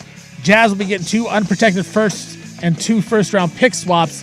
Kessler will then go and sign a 4-year, $130 million deal with the Lakers. Lakers also adding a wing in Quentin Grimes. He signs a 4-year, $60 million deal to join the Lakers. Free agent forward Tobias Harris, he has agreed to sign a 2-year, $31 million deal with Victor Wembanyama's San Antonio Spurs. And in the World Cup today, England was down 1-0 to the DR Congo, but Harry Kane scored 2 goals in the second half. England wins 2-1. And then Belgium, they were down 2-0 in the second half. Late in the second half, they scored 2 more and then ended up beating Senegal 3-2 in extra time.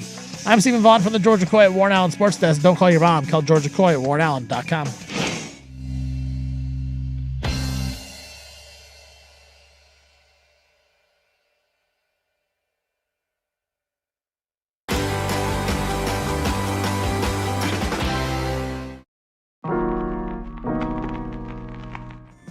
It's all about drip, man.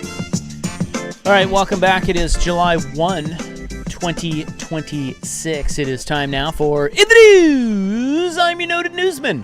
Hello, thank you. Thank you. It's brought to you by the Advocates, injury attorneys at Advocates Law. Lunch Winfield approved are the Advocates. .com. Oh, my. Oh, no. Today is Blink 182 Day. Really? Yeah. Do you know why? No idea. It's Blink 182 Day because the band declared it that with a tweet because today is day 182 of the year. That actually makes sense. Okay. Look, Blink 182 had a moment in the sun. I enjoyed them. And then the one dude kind of went nuts and started chasing aliens. But I think they're back together now on the We Need Money tour. And yeah, they came through Portland. look, I'll tell you right now, like, given the choice between going to see, like, rando 90s bands, you could do worse than Blink 182. Yeah, I like Blink. It is also, Blink seems right up your alley. Yeah, well, if you like lit, then you're probably a huge... Yeah, Blink's a better lit. Yeah, exactly. Blink 182 is what Lit and Fuel and Switchfoot want to be. They're striving to be Blink 182. Yes. All the small things. Something. Yeah, that's a good tune. Yeah. Adam song, right? About spilling apple juice and suicide and all that. Say it ain't so, I will not go. They got naked a lot, right, too? That was their thing, yeah. What's my age again? They ran around town naked. Yeah, you know, they like Red Hot Chili Peppers called. They want their bit back, but all right.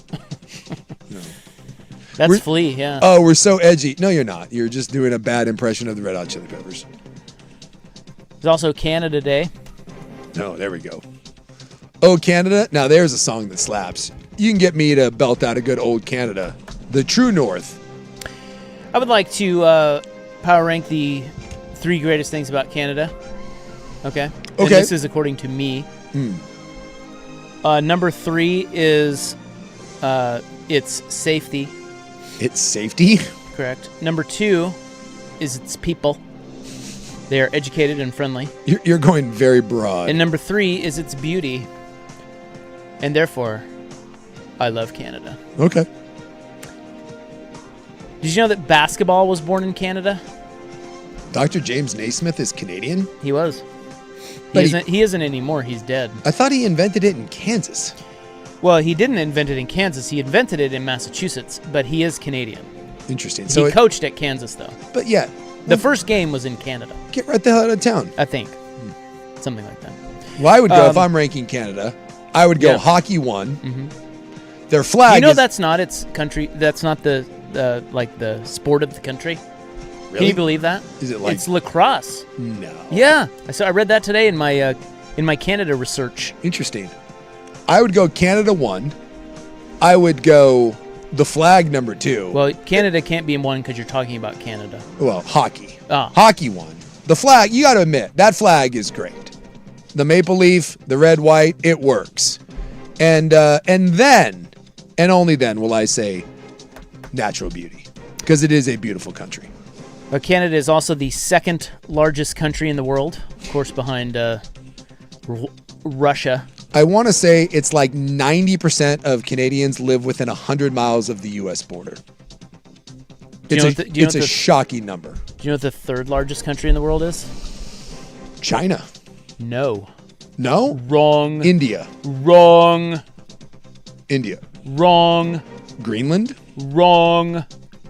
Brazil. Wrong. I don't know. Now you're just being cheeky. It's Australia. the United States. It's the U.S. So it goes Russia, Canada, U.S. USA.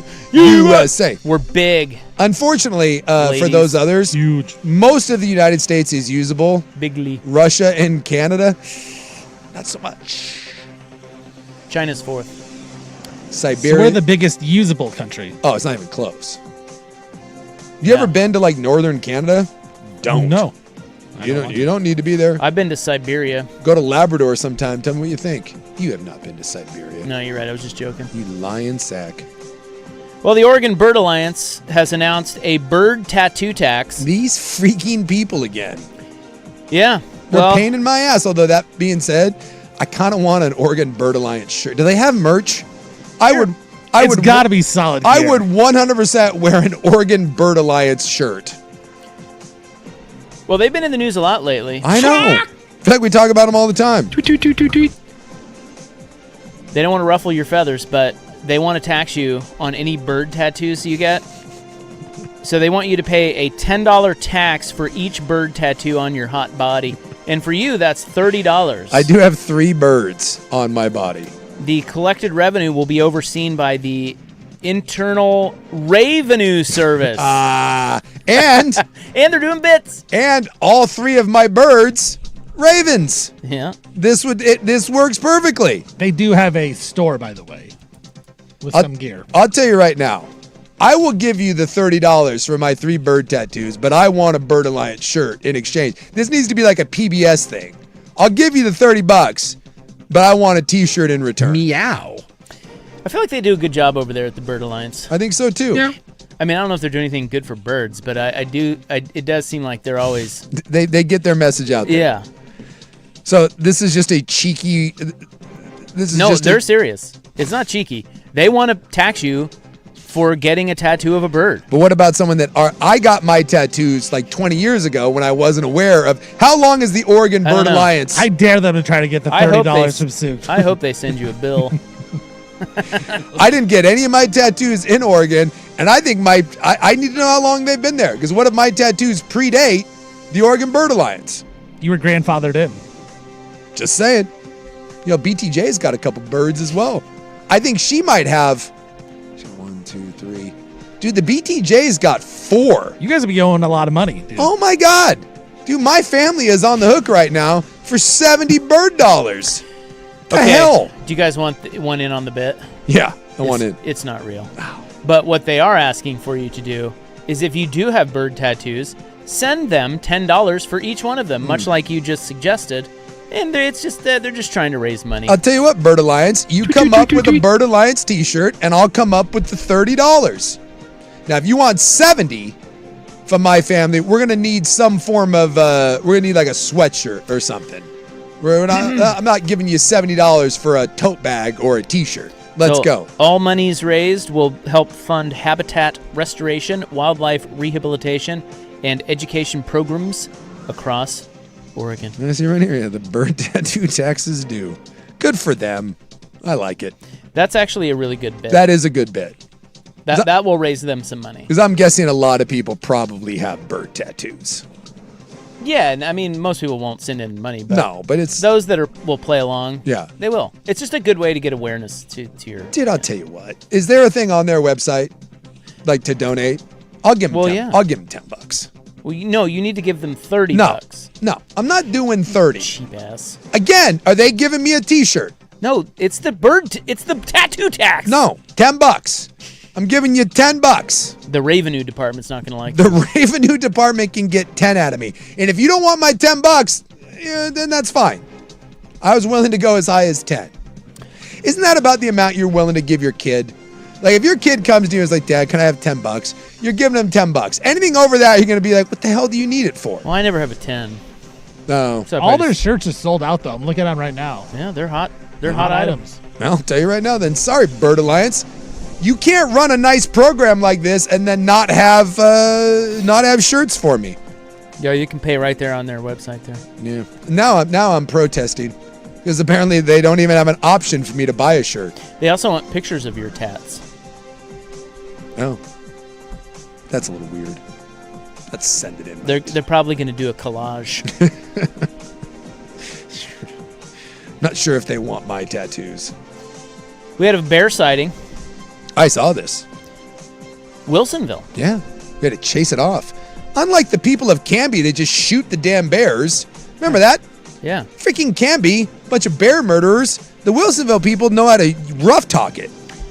Yeah, a young black bear was spotted around the Wilsonville area. This was, what is today? Wednesday? This was Monday. Yeah.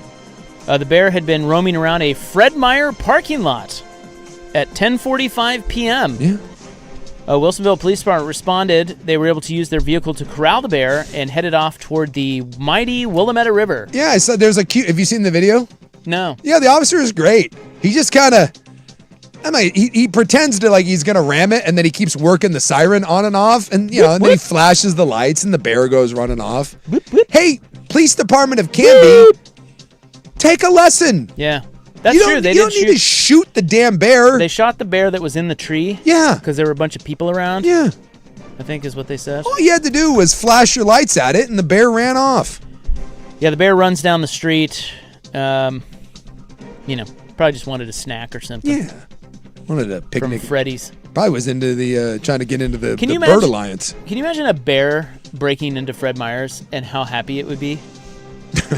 Heads to the finds the heads to the deli department. Maybe the deli, or just remember that it's that bank of like candies and nuts and stuff. Right at the get-go. Can you imagine the bear seeing that? It's just getting into a big hunk and some Reese's Pieces. You're like, this is unbelievable. They all live like this? I'm guessing a supermarket would blow a bear's mind. Couldn't process it. Okay. That's that one. Coming up next, your parking rates are going up again. But I have good news to go with that. Bad news. Okay. Okay? Do you want the good news or the bad news first? I'm already in a sour mood after this Bird Alliance thing. I'll give you the good news then. Give me some good. Next.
All right, this is In the News for July 1, 2026. Your noted newsman here.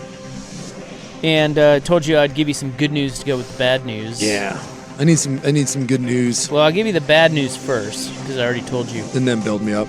Portland parking rates Yeah. are rising again. Cool. Beginning today. Cool, everybody. So I've often thought as I've parked, you know what? I wish this was more expensive. these are fee increases proposed by your fearless leader, Mayor Keith Wilson, in his latest budget. The largest increases are for event parking, followed by increases in the downtown Portland areas. Parking will now go from $3 an hour to $3.20 You sons of bitches. an hour. 20 cents. I'm going to run for mayor and I'm going to roll it back to $2.80 an hour. Central East Side goes from $2 to $2.20. Most of the others $3 to $3.20, $2.60 to $2.80 in the Northwest Parking District. Something tells me, though, that after this, they'll still say they don't have enough money because there's never enough money. At Providence Park, they will go from $7 to $7.40. Okay. That's actually like, I was expecting like a buck or two. Moda Center, Convention Center parking from $5 to $5.40. Although that's just the city. And you're not getting street parking. I mean, Exactly. Good luck. Well, and the private ones. Yeah. They have the private ones. Yeah. They'll charge you $20. At least. So, And then restricted event district. once in a while, you can find street parking if you're willing to walk, 5-6 blocks. But That's in Northwest, $7 to $7.40. Now the good news. The good news is, Jason, and this does not apply to you, talk to me. as you, you work in Oregon, so maybe it does. Oregon's minimum wage is going up Yes. this week. So lucky you, you will now make 50 cents more per hour. It's about time. It is about time. Over the 23 years I've been doing this, it's about time I got a pay raise. And let's see, where is that? Yeah, $16.80 now. Okay. Hourly wages. It's not enough to live, but, it's better than a sharp stick in the eye, I suppose. I just got hit. That's $573 more per year. Yeah. I got hit with one of the, I didn't realize, apparently on Columbia. Remember I told the story about my experience on Columbia Boulevard a week or two ago where the guy moved the guy out of the intersection? Yeah. Turns out, by the way, that guy did get hit by a car. He was in a wheelchair. He was in a wheelchair. Yeah. Dude got hit. I got a freaking camera ticket that day. Wow. $170. Right there? Right there. Drilled me. By the way, that high-res photo, they get you. Oh, there's no fighting it. No. Got that one in the mail yesterday. I was like, what is this? Oh, yeah. I had no idea there was a speed camera on Columbia. So, FYI, there was a speed camera on Columbia Boulevard. What were you doing? What do you mean? Oh. What were you doing? I was 19 over.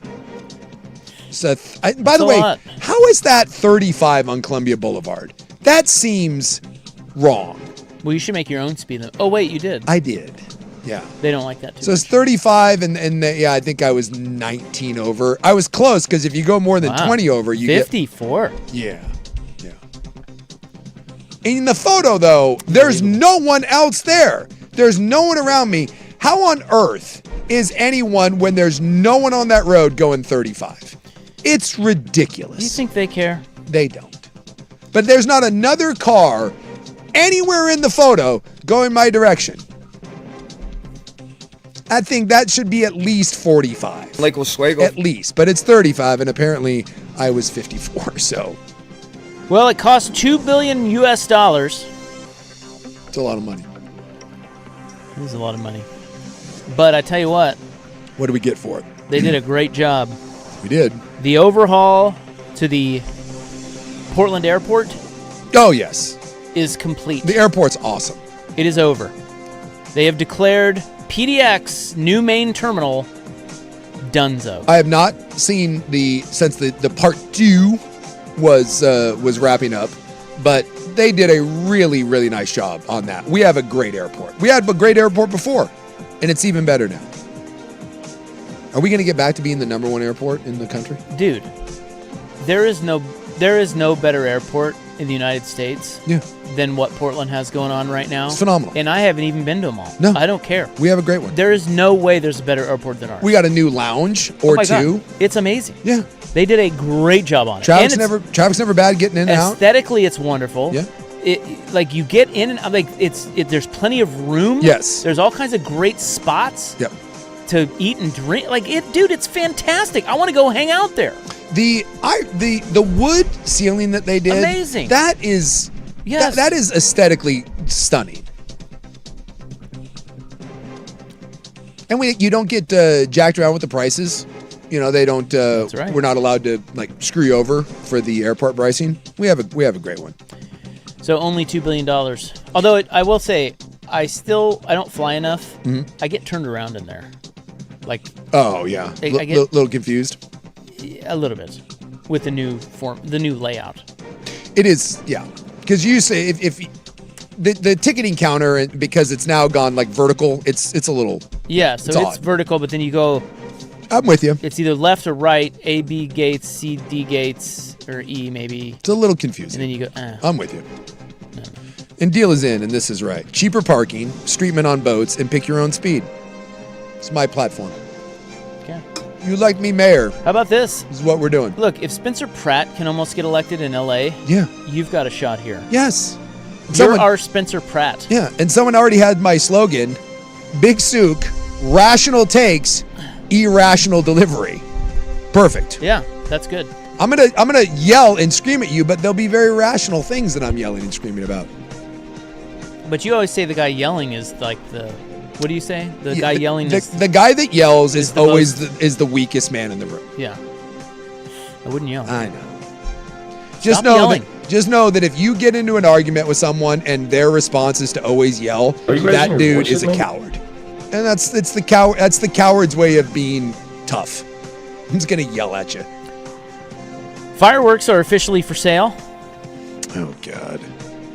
Yeah, it's coming. I mean, it's Saturday. Realize that Saturday. We are days. These next couple of days, enjoy it while you can, because there are some people that are enjoying their last few days with 10 fingers. Just know that out there. If you're a firework guy, be prepared. Hundreds lined up for fireworks in Clark County ahead of America's 250th anniversary celebration. I can only imagine. This has to be the of all the firework years. I'm assuming that this one, we are going to celebrate America as we usually do by blowing up a small piece of it. But now at 250, we're going to blow up a large piece of it. Just don't blow yourself up. So you can be safe. Discharge fireworks in unincorporated Clark County from 9 a.m. to midnight on July 4th. But you can't do it like in the city of Not Vancouver. in the city limits of Vancouver. Yeah. And of course, Portland and says we will do it either way. There's... You better not. Dude, they already go off. I walk my dog every night, and you hear them going off left and right. Which I don't even think you can buy them yet, which means that people have been saving them from the year before. Well, no, I just said they're officially for sale. Yes, but for the last week, these have been going off, and I don't think you could buy them up until a certain point. Yeah, which people means stockpile. Yeah, I think people stockpile. Firework guy. I long to feel the passion for something that firework guy feels for lighting off mortars. I don't have anything like that in my life. Are you guys firework people over at the Stevie Freedom household? I think fireworks are some of the lamest things ever. Yeah. I don't understand how people sit and watch them. I find it so incredibly boring. You don't think a good fireworks show, like a big one, is it's interesting? So boring. Wow. Yes. Even set to great American patriotic music? Don't care. See, I'm the opposite. I love a good fireworks show. Yeah, I do too. I just don't need to light them off, nor do I need to blow anything off. I like the smell of them too. Yeah, I can see that. I think it's just a waste of money. Oh, it definitely is. It's a giant waste. And of I just money. think they're just boring. I mean, I've seen them. Would you rather fly a kite or watch a fireworks show? Probably watch a fireworks show. Yeah. The kite might be the most boring thing. Because, fireworks show you can just sit and drink. A good fireworks show is great though. Yeah, as long as I'm not paying for it, I just get to sit and watch it, and it's you're great. paying for it. It's a vibe. It's in your taxes. You have a barbecue and you have the fireworks show. Yeah, I'm down with that. Yeah.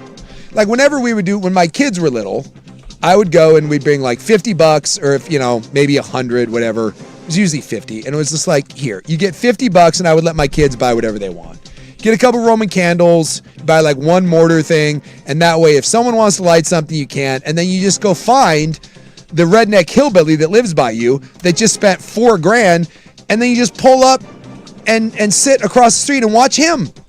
And I tell him, like, there's no difference if I'm doing that or if you're doing that.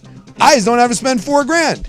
Here, you want to light this, you want to light something cool. You got some sparklers, you let it go.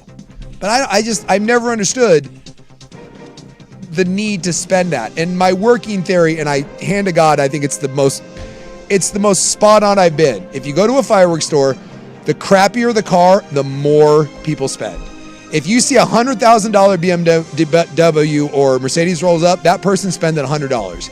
If you see a mismatched hubcap El Camino, that person's dropping $3,000.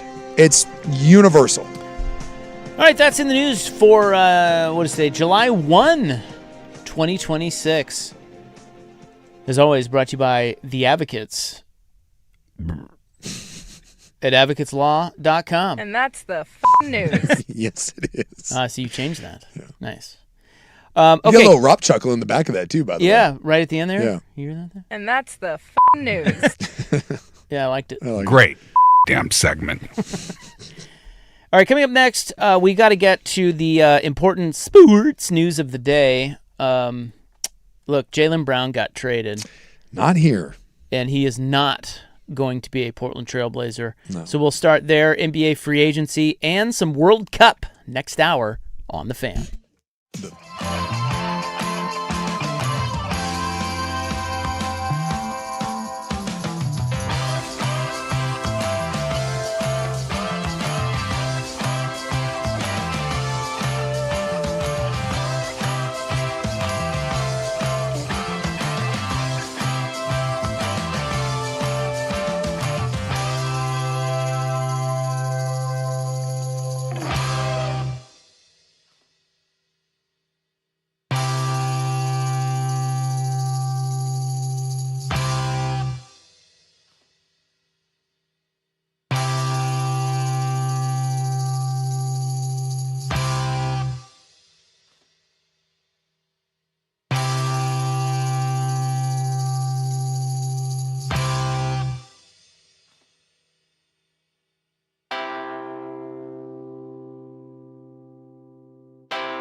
From the George McCoy and Warren Allen Sports Desk, a Sports Center update on the Fan Sports Network, 105.1 FM and 1080 AM.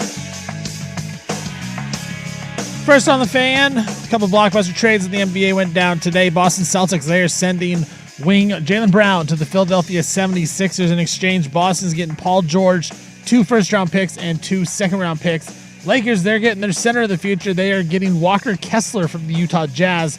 Jazz getting 2 unprotected first-round picks and 2 first-round pick swaps. And then after the trade, Kessler signs a 4-year, $130 million deal to stay down in L.A. Lakers also went out and got free agent guard Quentin Grimes to a 4-year, $60 million deal.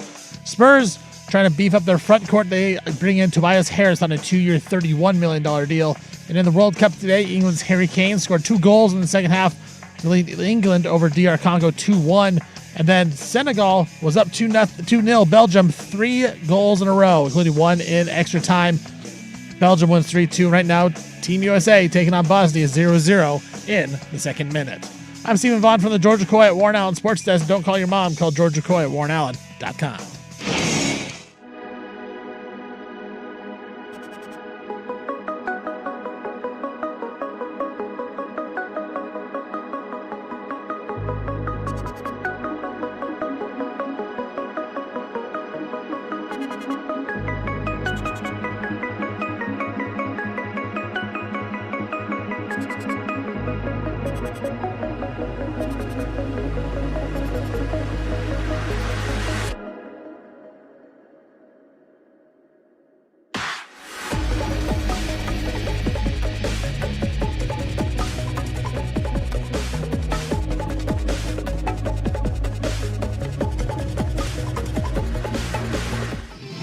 Welcome back. Hope you're having a nice little Wednesday. It is High Kick Wednesday, and we are high kicking here because we're excited. Team USA is underway against Bosnia and Herzegovina.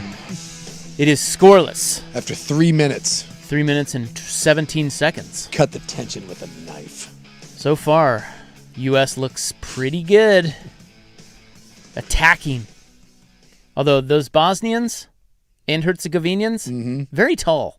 Well, that's what I heard. They're the tallest team in the league, and that could cause problems for us. Someone also said that if we get too spunky early chasing a goal, could cost us. Watch out. That's my hot soccer. It's my hot soccer breakdown. That's the one thing also that I've learned watching this. I have no idea about any sort of strategy other than pack the paint. Like if you get up 1-0, you can just kind of put everyone on defense. Put everyone on defense. And supposedly that's like the thing. Like if Bosnia gets up on us, get ready for a lot of low action. We are your sportsmen. My name is Isaac. Hello. Big Six right over there. Look at him. We also have Stevie Freedom, 250 strong, over there today in his Jordan hat. Still not used to seeing it. Stevie hats. Yeah, looks good. Yeah. Looks good. Father's Day gift. I believe that's the only reason why he's wearing it. His No. wife Today gets I'm him wearing it because I went to the zoo with the family today, and I just didn't have time to take a shower, so I didn't shave I took a shower, but I didn't shave my head. I didn't have time to shave my head, so it's a day old. Understand? You didn't, Yeah, you it's didn't a want day the stubble, long, huh? so yeah. Huh. Nice Hot zoo talk, huh? little zoo, day yeah. trip to the zoo Did you with see the the fam. Did you see the new red panda? No, I didn't see it. Yeah, of course. Something tells me you hate the zoo, too. Well, I just feel bad for a lot of the animals. Yeah. It's a love-hate with me as well. Yeah. Like it's cool, but then at the same time you're like, oh man, it's the animal Like the prison. chimpanzees and stuff, dude. It breaks my It's just heart. like they're people. Yeah. And so that part bothers me, but I think it is very educational for like children to see that animals are real. Because I think, if you just look at pictures and stuff, I don't hate my kids. I love my kids. I hate being a dad. Up until this point, the Vaughn kid weren't certain that animals were real. I mean, I always had it's more of a hypothetical in the sort back of of my situation. mind when I was a kid, dude. I thought there can't be elephants. And then I saw it. Then I saw elephants. What? Can't be elephants. Dude, they're so big. I love elephants. Yeah. They're my favorites. Well, that's a great exhibit now. The little baby elephant. Yeah, the little baby's So out there. cute. What's her name? Tula 2, I think. Yeah, Tula too, I think. That's her name. So cute. That's what she sounds like. She did. Weird. It was weird. Well, anyway, we've got some sports talk coming up for you guys. We'll get you caught up on all the NBA free agency moves, the Jaylen Brown trade. Not to Portland, by the way. I'm telling you, this one will be in my kitchen for a while. I cannot process that the guy that finished 6th in MVP voting and is like 27 years old, that they got less for him than what Desmond Bain, Rudy Gobert, Walker Kessler. Like what am I missing? I just don't get it. Yeah, so Brown goes to the Sixers, Paul George back to Boston, and 2 1s and 2 2s. Yeah. And I will say, now it's funny to me. It sounds like, at least here, you always get this. It sounds like the Celtics should have consulted Blazer fans before pulling the trigger on the Jaylen Brown trade for Paul George. Right. They're once again astounded that their players weren't as coveted as other players that the Celtics brass liked better. I always find that funny. But at the same time, the Brad Stevens, he is getting widely panned throughout the league for pulling off this trade. Well, it doesn't make any sense. Now, I get that they may have poisoned the waters with him, and so people knew that it was a distressed asset, and you had to, you weren't going to get a lot for it. Jason Quick was on this morning, and he just said, quite frankly, that Portland just didn't covet him anywhere near what the asking price was. And again, I understand that if Boston was asking for 2 players and 4 picks, and Portland was like, no, that's too rich. But seeing that it ended up being a 36, soon to be 37-year-old Paul George, he has in 7 years, I think he might be 8, he has played 60 games one time. He's hurt all the time, and he's on the back end of it. He makes a bunch of money. And by the way, the 2 picks that they got from Philadelphia aren't as good as the picks that Portland could offer. Can I make a case for what Brad Stevens was thinking? And this happens all the time in sports. When you have what you believe to be a championship window and a championship player in Jason Tatum, you've already won a title with them, oftentimes teams get really desperate to try to keep that going. Yeah. And I feel like that's maybe a little bit of what happened here. Yeah. It's like the Warriors. The Warriors are talking about signing LeBron and AD. Yeah. It's like, really? Okay, I get you still have Curry, you still have Draymond, you want to make one last push. Yeah. But I feel like that's as fun as that foursome may be to watch, to see how it works out. They're not winning the title. No. Right? And I feel like Boston may be in that same boat where it's like, one, they kind of screwed themselves because they knew they had to. The whole league knew they had to trade Jaylen Brown. Yeah. So that's part of why they didn't get as much as you would think for Jaylen Brown. Right there, they shopped him. The whole league knew it, and they knew they had to get rid of him. Yeah. So I'm sure the offers went down lower and lower and lower. But I just think teams get desperate to to stay in a championship window. Like Boston was not going to just take picks. No. They weren't flipping it. They have Tatum. They're like, dude, we've got a good roster. We need to win more titles. So they and I'm guessing, and here's one more thing. I am guessing that because the league knew they had to trade Jaylen Brown, there were not better players for them than Paul George. I guess not. Being offered. And again, I am not super tied into the league. I'm not talking to GM. So it sounds like maybe just the league doesn't value Jaylen Brown. But I look at a guy who's like, 27, 28 years old. He's a finals MVP. This year he finished 6th in the MVP voting. Without their best player, he led him to the 2nd best record in the conference. He's been a great playoff performer. I know he's kind of a pain in the ass, but he's never been in trouble off. He has a podcast that he kind of runs his mouth on a little bit. Okay. And he kind of wants to be the main focus of a team. Okay. That tends to be what happens when you get all NBA players. And he went for less than Walker Kessler, Desmond Bain, Rudy Gobert. And I look at Portland and again, maybe Portland just didn't want him. But if you're Boston and you're looking to win right now, Drew Holiday is better than Paul George, and he's more reliable than Paul George. And then if you are trying to win right now and get a young asset in return, we could have given up a 20-year-old Shaedon Sharpe that by no accounts fits into our plans here in Portland because the guy is not going to play any minutes because we got 97 guards. And the picks that Portland could give up, I understand not wanting to give up 4, but the 2 picks that Portland can offer are better than the 2 picks that Philadelphia can offer. Yeah. And I would love to know, and we'll never get an answer on it, but I would love to know what sort of negotiations went on between Portland and Boston, because there's a difference in not giving up everything and not being able to come up with a better plan than this to get, regardless if you think that he's overvalued. That is a top 15 to 20 player in the league, period, end of story. He's a 2-time All-NBA performer. And you could have paired Denny, who's a top 15 to 20 guy, with Jaylen Brown, who's a top 15 to 20 guy, with Damian Lillard, that even at his age is probably a top 25 guy if he comes back and is 80% of what he is. And that's not even giving up your young center that you coveted in Klingen. Well, you don't think they tried, though? I mean, I don't know. Of course they did. But we know that they coveted Jaylen Brown, and now they're saying that they didn't because they didn't get him. I mean, they were the front runner. 2 days ago, they were the front runner. Do you think they were actually involved? Because they've been, quote unquote, involved in all these guys. And again, just like with the Neil O'Shea era, they didn't get anybody. And I am Joe guessing, Cronin learned from Neil O'Shea. This is the Neil O'Shea playbook. My fear. Exactly. My fear. Right. That's right. He would not part with the best player that they have. Yeah. And probably the only player that Boston was interested in, and that's Denny Avdia. But O'Shea would never trade C.J. McCollum either. Well, right. It's the same idea. It's like I guarantee you Portland was sniffing around Jaylen Brown. You can't convince me that Hold on. I guarantee you they were sniffing around Jaylen Brown. They don't have good enough players for what Boston wants. Yeah. The Shaden Sharp thing is absurd.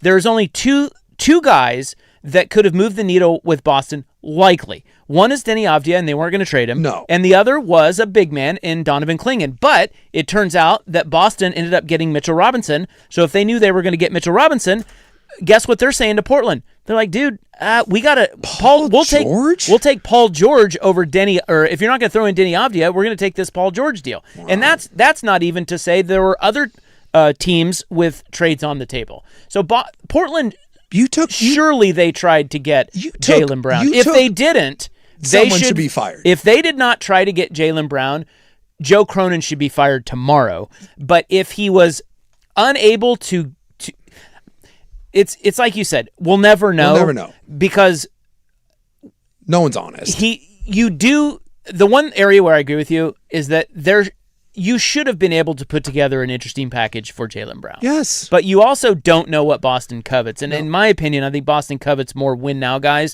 and you don't have that. You took a old-ass guy who plays 45 games a year, who makes $54 million. $54 million, and Boston was supposedly being financially responsible, and the reason they didn't keep their team together in the first place was because of aprons. It breaks my brain and my fear. And again, I don't know this, and so it's the same reason I try not to overly criticize like play calling, because I'm not in the huddle, right? I don't know what, you thought cover 2 versus cover 3 was going to look like. So I try to be careful, but I also try to see the argument that can be made. And I have a hard time seeing an argument for a team that, for seemingly the last couple years, right? They told us that they have a path, and that it's going to be young, tall, athletic, scrappy, defensive-minded, correct? That was going to be the mission. And seemingly overnight, you've just decided now to get small and have 5 guards. And supposedly now they're saying, according to Jason Quick, that they think they can make this work. Small. We thought it was bad when they had 3 small guards. Now we have 5 small guards, and they're all going to play together. My fear in this is, and don't for one second tell me that this is Tom Dundon, right? Tom Dundon, by all accounts, does not get involved a lot in personnel decisions. He even said it. He goes, I trust my guys. He goes, I like to push them and make them explain to me what their plan is. But I refuse to believe that Tom Dundon was sitting there being like, no, you do this, this, and this. This is Joe Cronin. And Cronin knew that Dundon wanted to win, and he expected something this offseason. And my fear is that he didn't want to give up his guys, which we know has been an O'Shea Cronin thing forever. And this was his idea of, hey, look, I got a shiny distressed asset over here for someone that's not a big NBA guy that's learning the league. Did he do the Ja Morant thing just to hold it up to him and be like, look, we got a guy that, if he's healthy, he can do this, this, and this, and can be the Aaron Parrott to Damian Lillard? Was that kind of the get you off my back, and so I can run this back and see what this is? Meanwhile, it just feels like there was something out there that this was going to be year they would do something, and we're back to the same effing thing that we always do. I hate to do this to you, Sook. I know, but it's my own fault. I got to toot my own horn again. Your dear old co-host over here. You were right. Was right again. You were. And I keep telling you, Joe Cronin ain't it. And you somehow think that he is. He's not. I thought it doesn't make sense. Tom Dundon keeping Joe Cronin was a mistake. And at least so far, there has been nothing this offseason that has proven otherwise. Now, let's see how it all plays out. Yes. Let's be fair, give him time. but Joe Cronin ain't it. That was Tom Dundon's biggest mistake. The last GM, give me the last GM that Portland had, because I always harp on this point. Certain GMs in the league are alphas, and they get their guy. Yeah. Now, I don't know who... Daryl Morey's gone from Philly. I don't know who Philly's guy is now. But we all know who the... It's almost like the same GMs and the same teams get all the best players, right? Yeah. This is the whole small market thing with Portland. The Blazers are never in that pool. Give me the last GM who could hang with the big boys in this league. Now, Kevin Pritchard... No. Kevin Pritchard built through the draft. He did a great job of that, but I mean... swinging deals it was Trader Bob. It was Bob Whitson. Yeah. And how long ago was that? Oh, we're Late 20, 90s, we're yeah. 25 plus years ago. Exactly. And the league has changed a lot. So they just don't have that. If you're going to build it here, it sounds like you either need a Pat Riley, Danny Ainge. And by the way, Danny Ainge was out there. Yeah. I don't know if he would have wanted to come to Portland, but he was out there before they hired Cronin after O'Shea. Well, they didn't interview anybody, so Ujiri was out there. He ends up in Dallas. they just gave Cronin the job and interviewed nobody else. Yeah. Yeah, so I mean, and that Mike Gansey. He is the new 76ers GM. I don't know who that Former is. West Virginia Mountaineer guard. Remember Kevin Pittsnoggle back in the day? I remember Pittsnoggle. Yeah, Gansey was like the other guard. Well, Cronin ain't it. He's proving it, but let's give him time, see what happens. Yeah. So do you think that the Ja Morant trade was fully Joe Cronin saying, look, Tom Dundon wants to make a move. Tom Dundon wants to win. I'm trying to keep my job. I'm going to do a deal. It's the only thing that makes sense to me. I'm not saying that's what it is. But that's what you kind of feel like. Supposedly, Mike Nori met with him, and they loved that there was an article today that, again, the Quick had said that they loved his passion, and they think that he's ready to come back, and he was all in, and they kind of convinced him. But in a league that is just increasingly getting bigger and positionless, right? And you just want big athletic guys that are rangy. We're back to collecting 6'3" guards. And I just assumed when they did the Morant deal that there were other things coming, that the roster was going to be balanced out. And I just go back to who plays? Like what? I don't know. It is not being a super NBA GM guy. I just need to kind of wait because it's like it's a foreign language to me right now. Right. Like their explanation and their plan it's Chinese math at this point, and I can't add it up, and it's not adding up. I am interested to hear when they roll this out and how someone's going to explain to me how a 5-guard lineup works. And none of them really play any. Shaedon Sharpe got benched in the playoffs due to lack of interest in defense. Yep. You have a all-time guard, but didn't play defense when he was 28. He sure as hell ain't going to play it at 37 coming off an Achilles injury. You have a guy that hasn't been good in 3 years in Ja Morant, who looks less athletic, that didn't play defense when he was 23 and great. You have a guy in Drew Holiday who can play defense that is getting older, so I guess there's that. He plays defense, but he's a smaller guy, but he's going to play defense. But now you're going to ask him to go play small forward and guard guys that are 5 inches taller than him. And then you got Scoot, who... He gives effort. He gives effort, but he's not a great defender, but he also can't play off the ball, and he can't... I don't know. That's the problem. None of this makes sense to me. None of the guards kind of fit with one another either offensively. You talk about defense, they're bad. Offensively, they don't really fit together. You don't have a single 4 on your team. Now, Denny, I guess, just plays the 4, right? I mean, the other big trade guy out there is Trey Murphy from the Pelicans. He still hasn't been dealt yet. Maybe Cronin makes a deal for that. I don't know. I'm more leaning towards Ropp now, saying this. He's not the guy for sure, but I have to wait until I see all the final roster. You're talking about Cronin. Cronin, yes. I am waiting because the roster. It just doesn't make sense to me right now. Yeah, the roster doesn't make sense to be finalized as is, so I have to wait to see if this is the I think it's really roster. sexy. Yeah. Well, all right. When is that date? I don't know. I just... Camp? And you know me. Yeah, regular season game 1. Come back to a week from now and I'll be back to you got a shot. Shaedon Sharpe, guys. The worst part is that now that I've got Stevie Fire here, I'm so easily gullible. All I need is one other person to be like, hey, I kind of like where... And you can... The Summer League roster got released today. Yeah. Dude, Stevie Fire will have me convinced in a week that, 5 guards. Let's see how this plays out. It's brand new in the NBA. They're trying it out. Well, as I like to say to you guys... You're just the cutest. I know. You cute little Blazer fans. Just keep... I just don't... Tussle your little bald heads. That just... When I saw what he went for, Paul George, I just was like, huh? Okay. Huh? Coming up next, George? we I'm have a Boston fan right now. I'm going, what the hell? We have we have a list of free agent signings in the NBA, and then we go back to the World Cup. Team USA is out there, and it looks like the Bosnia or Herzegovina goalkeeper just got hurt. Oh, but he's back in there. Oh, so he was soccer hurt. He wasn't real hurt. Well, they brought out the medical team. They never do that. Turns out he was fine. Oh, almost. They just spray that. Okay. They spray that magical spray. Yeah, the magical spray. I need some of that. We'll be right back.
Now, from the George McCoy and Warren Allen Sports Desk, a Sports Center update on the Fan Sports Network, 105.1 FM and 1080 AM.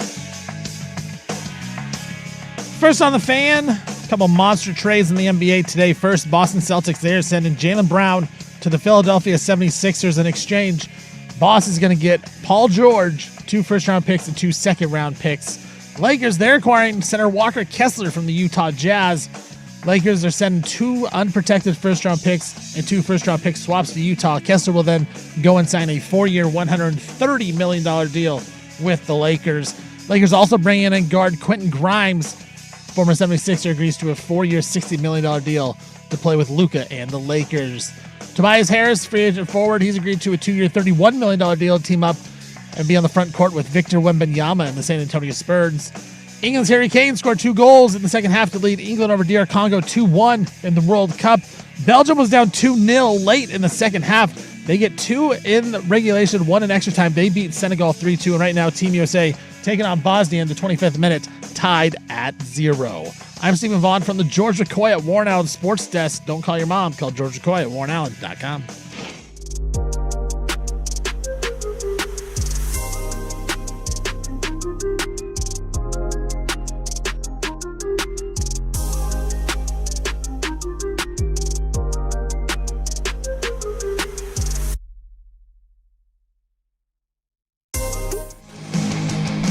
right, we've all calmed down. I have. Or have we? I haven't. I'm mad. Yeah, Go man. Blazers. Give it a week and both of us will be back on know. board. I hate it. I don't like that either. It's a negative relationship that I have. Yeah, somehow the Blazer what should I call you guys? Like the Blazer delusionals are somehow shocked they didn't get their guy yet again. They even know it. I know. They admit it. I know it's not going to happen yet. And they say a week later, I hold out hope. I'll be right back. How do you do that? I'm convinced that eventually it has to happen. You guys are The amazing. law of averages say that No, it has they to don't. happen. They don't at all. That's so wrong. Because it seems like it Could should be any more wrong. It seems like, yes, I'm with Suk. At some point, No! they would do it. No. What do you always say? What's the line? I'm so bad at remembering the life lesson line. The Sukisms. But there's one that's like, it can sometimes be better. It can always be worse. go to that one. I know. That's the one you need when dealing with your Portland Trailblazers. Okay. I really thought Okay, this. guys. I really thought this offseason. I didn't expect Giannis. I expected something good. Well, I just expected Jaylen Brown to go for more. Like, if that's all Jaylen Brown went for, Yes. like, could the Blazers not have scrapped together if the Jaylen same Bra- type of package? If Jaylen Brown had gone for like Scotty Barnes and like 2-1s, Right. I would have been like, okay, I get it. You needed a big, right? You brought him in. The guy's or like a young budding all-star. That would have been fine. But old ass Paul George and 2-1s and some 2s. Do you want me to predict what's going to happen next? Since I've been really good at this. Don't depress me more. Yeah. Okay. Are you guys ready for this? I'm I just going want to full prepare. it's like this. I want to prepare you. It makes me mad because this is the only team I actually root for. Like, I don't care about any other team. Well, like, okay, I love the Blazers. This is going to hurt you. All right. But I want you to prepare for this. Don't hurt me. So that you're less shocked. I'm already broken. Wait until you see how little they get for Scoot Henderson. Oh, I already know that. And Shaden Sharp. That actually won't make me mad because they're going to get next to nothing for those guys. They stink. I know that. But somebody will buy them because they'll just like Jaw. It'll be a buy low. Trey Murphy at least that would put a soothing bomb. All we need is if Trey Murphy ends up in some deal with Scoot and Shaden, me and Stevie Blazer in there will be right back to be like, now we're talking. We've been burned. So, wait. We've gotten blazed. We've gotten Wait, burned. wait, we wait. need a little ointment to rub on that, and Trey Murphy minute. would do that. What? So I just told you how little they're going to get for those two, and you immediately flip that into Trey Murphy. Yeah, he's coming to Portland. Don't you Keep know this? dreaming. That's it. We're back. Back, We're I'm back, in. baby. God, you guys are We're back. idiots. Trey Murphy's Let's coming. go, Blazers. We're back. I'm already predicting it. We're back. Who do you think I am? You guys are morons. We're back. It's unbelievable. We're gonna beat the Bosnians and the Herzegovinians, and Murphy will be the new focal point. It's just so easy. we're back. We're fine. Okay, here's the list. Are you ready? I'll tell you right now, I didn't want Jaylen Brown anyways. He sucks, I'll tell you yeah. right now, I didn't want him. Analytically, it's terrible. That's right. 7th best player on any team. I That's didn't right. want him. I didn't want him. Tobias Harris to the Spurs, 2 years, $31 million. Makes sense. John Collins to the Pistons, 3 years, $51 million. Mike Conley to the Celtics. I think the 14th player now to log 20 seasons. Can you name the other 13? No. But Kareem was in there. I think Kevin Willis played 20. Parrish? But yeah, I bet you Robert Parrish played 20. There's Obviously, three of them. LeBron Horford? played 20. 4, 5. Did David West make 20? No. Vince Carter, maybe? Yep. Good one. 6. He was around forever. What about like a Dale Ellis? Did he make 20 just standing out there shooting threes? He did not. Haslam? Oh, that's good. I don't think he got to 20. I think he's still in the league. Yeah, he never played, but he was just Right, I don't think he played the last 4 years, but he was on That's the 7. End, he was on the end of the bench. I don't know. That's about it, just off the top of my head. Actually, that's 8. The others are Dirk. Dirk played 20, huh? that's Kevin Garnett, Chris Paul, Kobe Bryant, Jamal Crawford, and Kyle Lowry. Okay. Those are all, I would have thought there have been some old timers in there. Yeah, I was that were thinking just- like 80s. Yeah, that's where I was going. It's like, was there like some Celtic from back in the day? But those are all kind of It kind modern. of shows, though, what technology has done. Yeah. And Longevity. medication. Well, yeah. and injuries too, because you're right. Because like back in the day, if you tore your ACL, You're done. like that was like a career ender. Now you tear an ACL, it's like 6 months, and you're you're fine fine. again. Achilles, right? Achilles used to be like you were never the same, and now again, Achilles injuries a year later, and Jason Tatum, you're like, I'm looks fine. good, yeah. I'm fine. Oh, there we go. There we go. Oh, Here we go. oh, goal!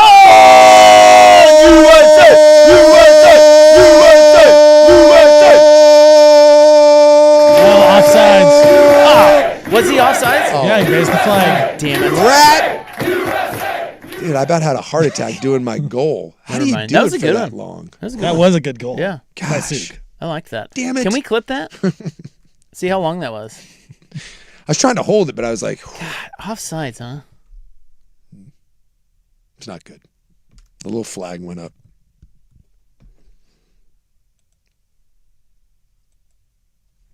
Yeah, I don't think he was. They need to call me. Rob's disagree with the VR. That's right. Yeah, he was offsides. Oh, now we're live. Okay. Mitchell Robinson to the Celtics. 3 years, $47 million. They wanted their big. I don't think Marcus he's any good, but Damn him.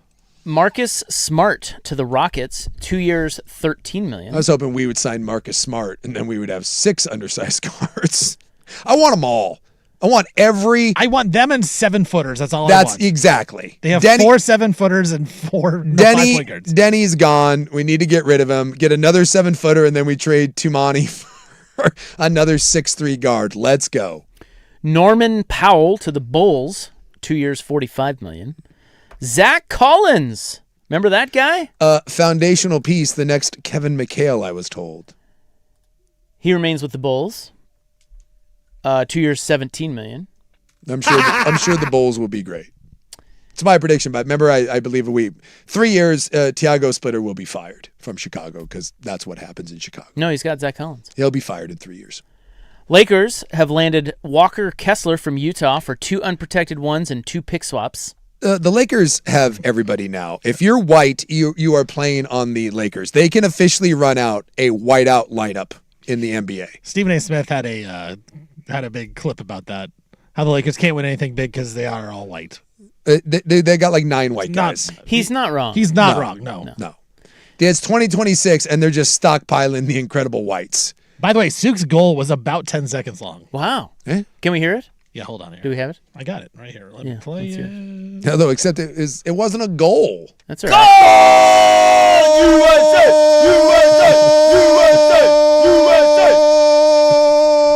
Oh, offsides. I think I could have kept going if That you was did. good. But you hit me with the offsides, and I was like, Yeah. oh, I can't keep yelling goal. That's impressive. I'm not even mad. Not impressive as the snow apocalypse Lakers that are running out there. enormous. So Lakers get Walker Kessler. They also get Colin Sexton, 2 years, $19 million. Lakers also get Quentin Grimes. Lakers 4 years, $60 million. Luke Kennard goes to the Suns, 2 years, $13 million. Kelly Oubre to the Pacers, 2 years, $17 million. And they're saying LeBron James, one of 3 teams: Golden State, Miami, or Cleveland. Okay. Well, But that's not. no, that's just like that's rumor. Just rumor. Of interest, where do you go? Because I would think Cleveland's the best of those teams, and you get could he win another one in Cleveland? Because Well, what does he want? Does Yeah, he want to win? I think or he does wants to win. It sounds like he's saying he might even take minimum. Because I'll believe that when I see it. Exactly. If he wants to win, I think it's Miami or Golden State. I don't think Cleveland's going to win. If it's for the retirement tour and the nostalgia, I think Miami. go back to Cleveland. Yes, Miami would be Giannis and Bam. good. Yeah, that would be pretty fun. He can help them. he could. Yeah. I think if he's showing basketball fit, I think Miami's the best place. But if he goes nostalgia, just wants to soak in everything, like this is Cleveland. the retirement tour, this is it, I go back to But Cleveland. All apparently- 3 of those would be honestly that's Well, anywhere instantly becomes super interesting. but he's interested. Like anywhere he goes, it would Portland be or- interesting. He's always been really fascinated with Steph. Yeah, So dude. don't count them out. If it ends up being Steph, Jimmy, and LeBron, and if they go and LeBron takes less and they're able to go add another old head and Get AD. you just make one final push in Golden State, I'm not gonna. I wouldn't hate That'd be that. awesome. It'd be fun. Worn out. 10-day contract with every team, so you can celebrate everybody. That's what I'd do. I think I'd do the rocking chair thing for him. You knew he wanted the retirement tour. The question is, will he say this is it, Yeah, one and done, so he exactly. gets the retirement? This tour? is the question. Yeah. Is he doing this again next year? I would think he would want the pomp and circumstance. So my guess is he will probably be like, no, One this more. is it. And Yeah, he wants the tour. he wants the tour. He absolutely does. But he won't say that this year. He'll say that at the end of this year. So he gets one more. yeah, maybe. That guy ain't ever leaving. The fact that he's able to play the way he does at his age is incredible. It's absolutely incredible. Nah. Blazers, Nike, huh? No. Did you see he stopped doing the just for men too? Like, why? Well, they showed his beard at the end of the season this year, which it's was all white. No, the beard was like pure black, and now they show it, and it's white. Carlos Boozer style. It's white. Yeah, LeBron was doing the dye job, and at least he's let it go. So he thinks in the off season no one sees him. Yeah, even though he likes to put his face out there for everything. Yeah, it's like whenever he goes all the time. Well, it's in the off season when he keeps trying to fix his hair. We're like, dude, we know, man. Just it's okay. It's all right. Boy, that beard is gray, isn't it? Yeah, it's super gray. Wow. And during the season, it was very dark. So. It was the Coach K jet black hair. Yeah. So when he comes back, wherever he's at, jet black, 100%, or it's shaved. Well, that's basketball. That's basketball beard. Yeah. Right. Yeah. This is golf beard. Right. Right. Retirement beard. Someone pointed out it's kind of funny because they did back in the day they did those Nike commercials where they had the 3 LeBrons. You had young LeBron, like kind of mid-level pimp LeBron with like the afro, and then they had old man LeBron. And he stuck around long enough to just be old man LeBron. Yeah. He looks like it. He now. looks exactly like that. Yeah. All right, we'll get to some World Cup coming up next on The Fan. The Portland Trail.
Window Daddy's matriculating back into the studio.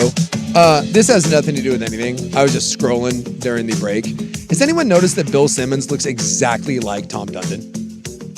Do yourself a favor and I need to go compare that. Do yourself a favor and go. There's a there's a photo of Bill Simmons just sitting there looking stunned. I think the Jaylen Brown trade, and it looks shockingly like Tom Dundon. I know that relates to nothing, but it was one of those things that kind of blew my mind over the break. Now the Window Daddy is returned. Hi. Yeah, he does. Yeah. Now, Tom Dundon always wears a hat. Just throw a hat on Bill Simmons, and it's Tom Dundon. Yeah, it's just certain pictures, but yeah. Yeah. This is the one that came across. Tell me that, like, at first, I thought it was... my God. I thought it was Dundon. Yeah. It looks exactly like him. Yeah, it looks exactly like him. A little chubbier. Well, Simmons is living high on the hog. Where does Bill Simmons live? L.A.? Is he an LA guy? I think he's in California. Well, he's a super Boston guy, but I think at the Ringer, he was in LA. I don't know. I guess. Yeah, I think he's still in LA, but I might be wrong. Yeah, all right. What were we going to do here? I was out there talking to sales. How's it going? Well, I was late for a short break, late to come back because the break was short. Yeah. Because sales isn't selling anything because they're out there drinking beer, watching Team USA. There is a lot of salespeople, yes, doing that. That's what they're doing. Oh, my God. So USA and Bosnia-Herzegovina, scoreless. We should be up 1-0, but the offsides ruined our celebration. So it's almost halftime. Well, they did say, like, when I was actually listening to people that know what they're talking about, as opposed to people that pretend to know what they're talking about, a.k.a. us when it comes to soccer, although I guess we don't pretend. Hey, I took the under, man. We just know. They were saying that Bosnia is going to play a very conservative game. They're not going to get into an up and down match against us, and that they will look to pick their battles. They're going to punt. Yes, they're going to punt a lot. And I have noticed that they have no problem retreating. They're going Iowa football. Yeah, run the ball. Rocco. Punt. That was like when I was watching the Netherlands game, dude. The Netherlands, the Dutch were a bunch of cowards. They did the same thing. No wonder they lost. They were just happy to sit around and wait for penalty kicks. It's not the way America plays. No. We're very aggressive, and I like that. Apparently our defense kind of stinks, though. Well, we get to play Belgium. Is that right? Belgium. Yes. Yeah. Well, if we beat the... Got to win first. We got to beat the I don't want to jinx Herzegovinians. If we beat the Herzegovinians, we will play Belgium. I like that. The Herzegovinians? I like that. And Belgium beat Senegal today 3-2. Dramatic comeback. They were down 2-0. I would like to point out, no offsides.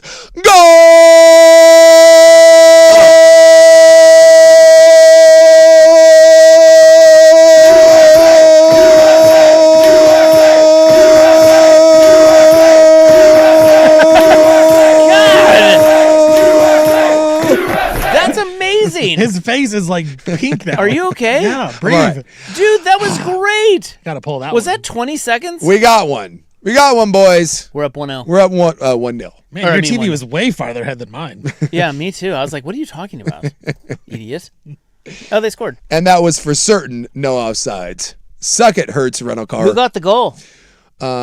Which great American? This guy, number 20. He's the one that had a couple goals early in the tournament. And Oh, yeah. I forget how to pronounce his name. Yeah. I'm not going to try. I don't know. But he's good. Nice little pass, too. Yeah. Is it Florian Yeah, I don't know. Balogun, maybe? Yeah. Maybe. Something. Plays in Monaco. Do you want to hear the I promised this earlier. Do you want to hear the Asian fan that went to Mexico Yeah, this guy's great. for the World Cup? Yeah. And he can't believe what the Mexicans are doing when it comes to the party. Yeah, he's gone viral for this Instagram post. Mexico, you need to stop.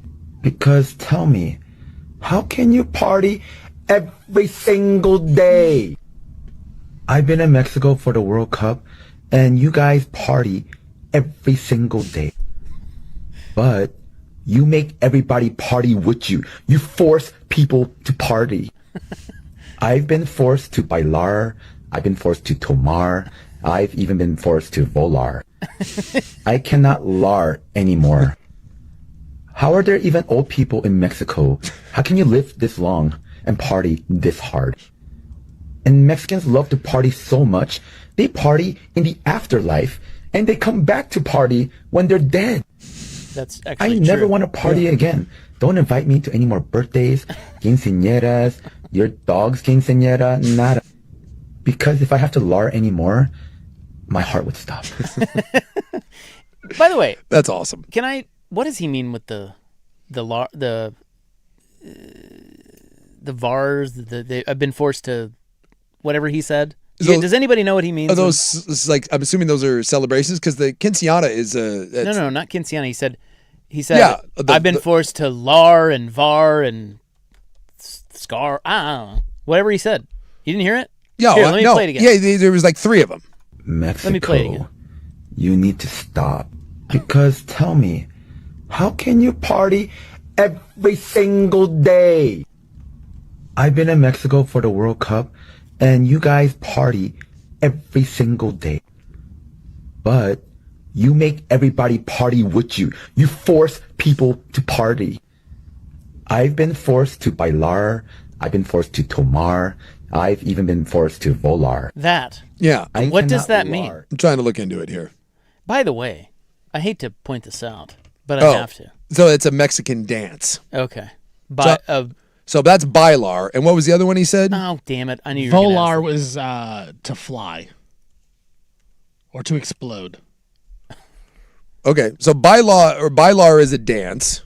Yeah. So I mean, it's just They're just Spanish words. yeah. right. 17 seconds, by the way. Big Souk on the goal. that. Dude, that's great. I don't know. I mean, I might be able to get to 20, but it was Can we pull that Mexico announcer guy, his goal, dude. That guy and compare? Dude, that guy dominates me. Well, of course. And he's then he does the quick breath, and because he goes back to back, you got to do the one long goal, and then you Yeah. got to take a quick breath, and you And got to then go do it right again. back to the other goal. Yeah, we're gonna see if we can compare them. I want to play them over one another. There was a guy. So they showed the U.S. goal, and you know how they close up the net. Yeah. There was an unfortunate shot of a fat guy behind the goal, jumping up and down, He got caught. and his pants. Well, you didn't see anything. Yeah. But boy, it came close. Yeah, and it wasn't a good look. And for it was him. a frontal, not a. Yeah. Yeah, and he did. He almost pulled a Chris Jones. Did you and see it? it? Almost came out. Did you no, see it? I didn't see Yeah, it. thank Look. God he had a belt on. Look, I'll tell you right now. I spent a lot of my life as a fat guy, and when you're a fat guy, you got to be careful jumping. I think we saw some pubes. Yeah, if you're a fat guy, jumping it's a rough go. Jumping and bending over, those are 2 very dicey things. You got to be careful with it. Yeah, it's because when you're a big fat guy like that, the pants your pants don't fit. Right? Yeah, they're exactly. holding on for dear they're life. under the belly. They're under the belly. And they're only held up by the belt. And the fat guy tends to have kind of a weird ass, and so it's just that you never feel secure about the pants if you're a big fat guy. So that's a tough go. Well, I'm sorry I got to see that. And there's a lot of shaking, and it's like a 6.0 on the Richter scale. You don't want to do that. So if the U.S. wins this, has U.S. soccer arrived? Or has U.S. soccer already arrived? Well, I don't think that. Like, what do we need to say U.S. soccer has arrived? I think we have to beat a team that we're not supposed to beat. Okay. And as of right now, we really haven't, right? Like the 2 teams that we beat in the group stage, we were expected to beat. They weren't great. Belgium would be that. Belgium would be. So I have the rankings. But Belgium is going to be. I'll bet you Belgium is probably close to us. Yeah, they are close. So this is from USA Today. Yeah. These are the remaining teams ranking. This is not all of them, but these are just the teams and how they rank them. Argentina. They have Argentina 1. Yeah. France 2. Spain, England, Brazil, top 5. Those are the top 5. Sure. Then there's Morocco. Morocco's actually really good. Portugal, Mexico, Belgium, Colombia, Croatia, and then USA. Well, if we beat Belgium, right, and if we get through this and we get Belgium, I believe that'll be the furthest we've ever been, which would be awesome. We'd be in the round of 8. And at that point, you're playing either Spain or Portugal, or I guess you could say Croatia. You win that game, and you have arrived. You are no longer just an also-ran. And I don't think you have to win. You're not going to win the World Cup. I mean, it's not going to happen. But beating someone like Spain, beating someone like Portugal would it would validate the fact that we have been told for years that this was coming. This generation was going to be the one that puts us over the top, because unlike past World Cups, our good players are all in major European leagues. We used to have like one guy. We'd have like Tim Howard and like Landon Donovan. And Tim Howard was good, but Landon Donovan was like a scrub over there. We actually have guys now that are playing on real big European teams. We don't have that singular star, but we keep getting told that this is the generation, and getting it to beat a team like that, a power, that's what we need to say that we've arrived. But I do think that regardless of what happens, I think that this World Cup has done more to grow the game of soccer in the United States than this has done. It should have been 2-0. Scored again. And same guy. This has done more to grow the game of soccer in the U.S. than any singular thing, maybe in the history of U.S. soccer. This is, and just the hype around it and the casual fan that's being roped into it, this has a chance to transform U.S. soccer. So they rank Bosnia and Herzegovina 30th out of the final 32 teams. The only two teams worse are Cape Verde and Ghana. Yeah, and didn't Cape Verde didn't they lose? I don't think so. They have to play. I thought Cape Verde lost. No, they have to play Argentina. Yeah, they play Argentina. So they've already lost. So, well, they probably shouldn't show up. No, but if they do, they're, Yeah, end on a high note, Costanza wise. We got to the round 32. We're out. Exactly. I think they're perfectly happy with the fact that they made it to the round of 32. All right, we got to move on to the club hour. Are we living in hell? Oh. It's interesting. There is one person who thinks we are. What your definition of hell is. And I also have a douchey or not douchey question for you. Something happened today that went viral. And it's pretty split. Equal. Okay. This was awesome, or what a douche. All right. That is all next.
Now, from the George McCoy and Warren Allen Sports Desk, a Sports Center update on the Fan Sports Network, 105.1 FM and 1080 AM. First on the Fan, a couple of big-time trades in the NBA today. First, Jaylen Brown of the Boston Celtics. He's heading to Philadelphia in exchange. The Philadelphia 76ers are sending Paul George 2 first-round picks and 2 second-round picks to Boston. Paul George and Jason Tatum going forward for the Celtics. Lakers, they're acquiring former Jazz big man Walker Kessler in a trade. In exchange, the Lakers are sending 2 unprotected first-round picks and 2 first-round pick swaps to Utah.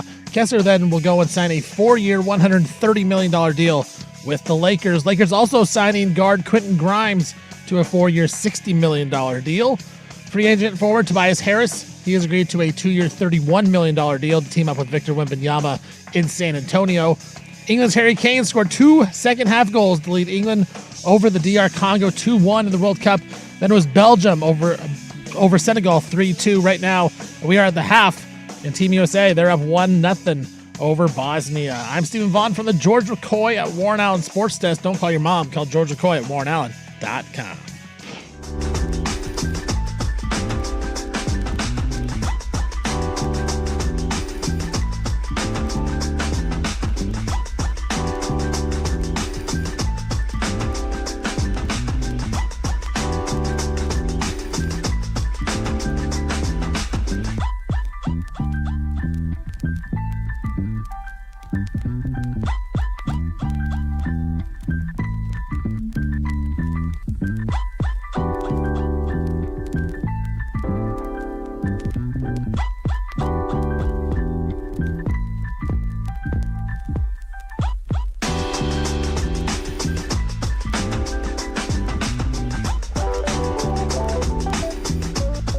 These political compromises. Yeah, now. Google me, bitch. Oh no, oh no. Well, my. I didn't raise no bitch. Try it again, please. Get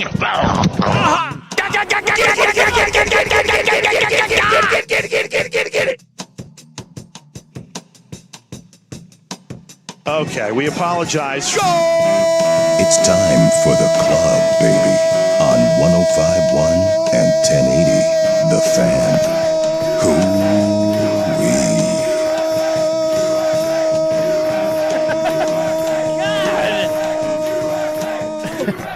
Amazing. We had no idea you had this much talent. As a matter of fact, we've been waiting for this to come out for years. 20 plus years. Finally. Finally. So that was Souk, believe it or not.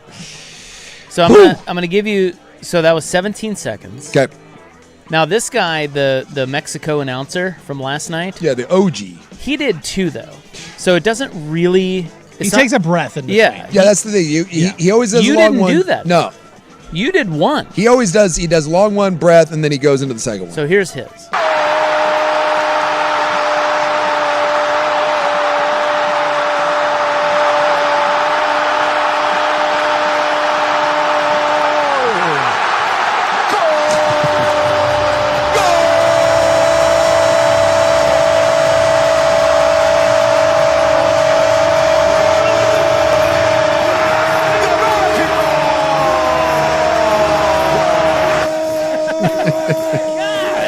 You're still going. Still going. Yours is longer.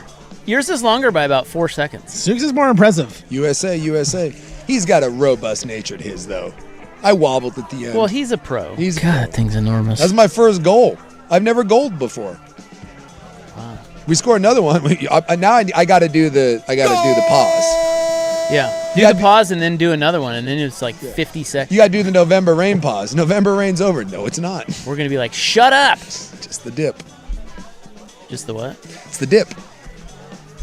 When you do it where you think the song's over and you're like, nope. Joey Harrington does that in interviews. You think Joey's done answering? And there's a pause? Yeah. Not done. He does do that. Yeah. Welcome to the club. Nice to have you on. It is nice to have you around. All of you. So here's the douchey or not douchey question of the day. Normally, if you have to ask, it's probably douchey. But I had one of these the other day while you were gone. I had to ask if something was douchey or not. Well, I have an opinion on this, and I will reveal it. Okay. But I'd like yours as well. Yeah. It's important. Sometimes you have to outsource the douche factor because you don't want to be a douche, but then sometimes you're the hardest douche critic. And so you got to make sure that was it's nice sometimes to farm it out and just get a general consensus. Like, Dad, I don't want to be a douche. Well, we will be the final judges, final jury. Playing the new fun game of douche, no douche. So this went viral today. Wimbledon is going on. Yes. And that's a tennis tournament. And all of the finest in Europe and even American celebrities and all that, they show up there. Yeah. And they get all decked out and they show off their sunglasses.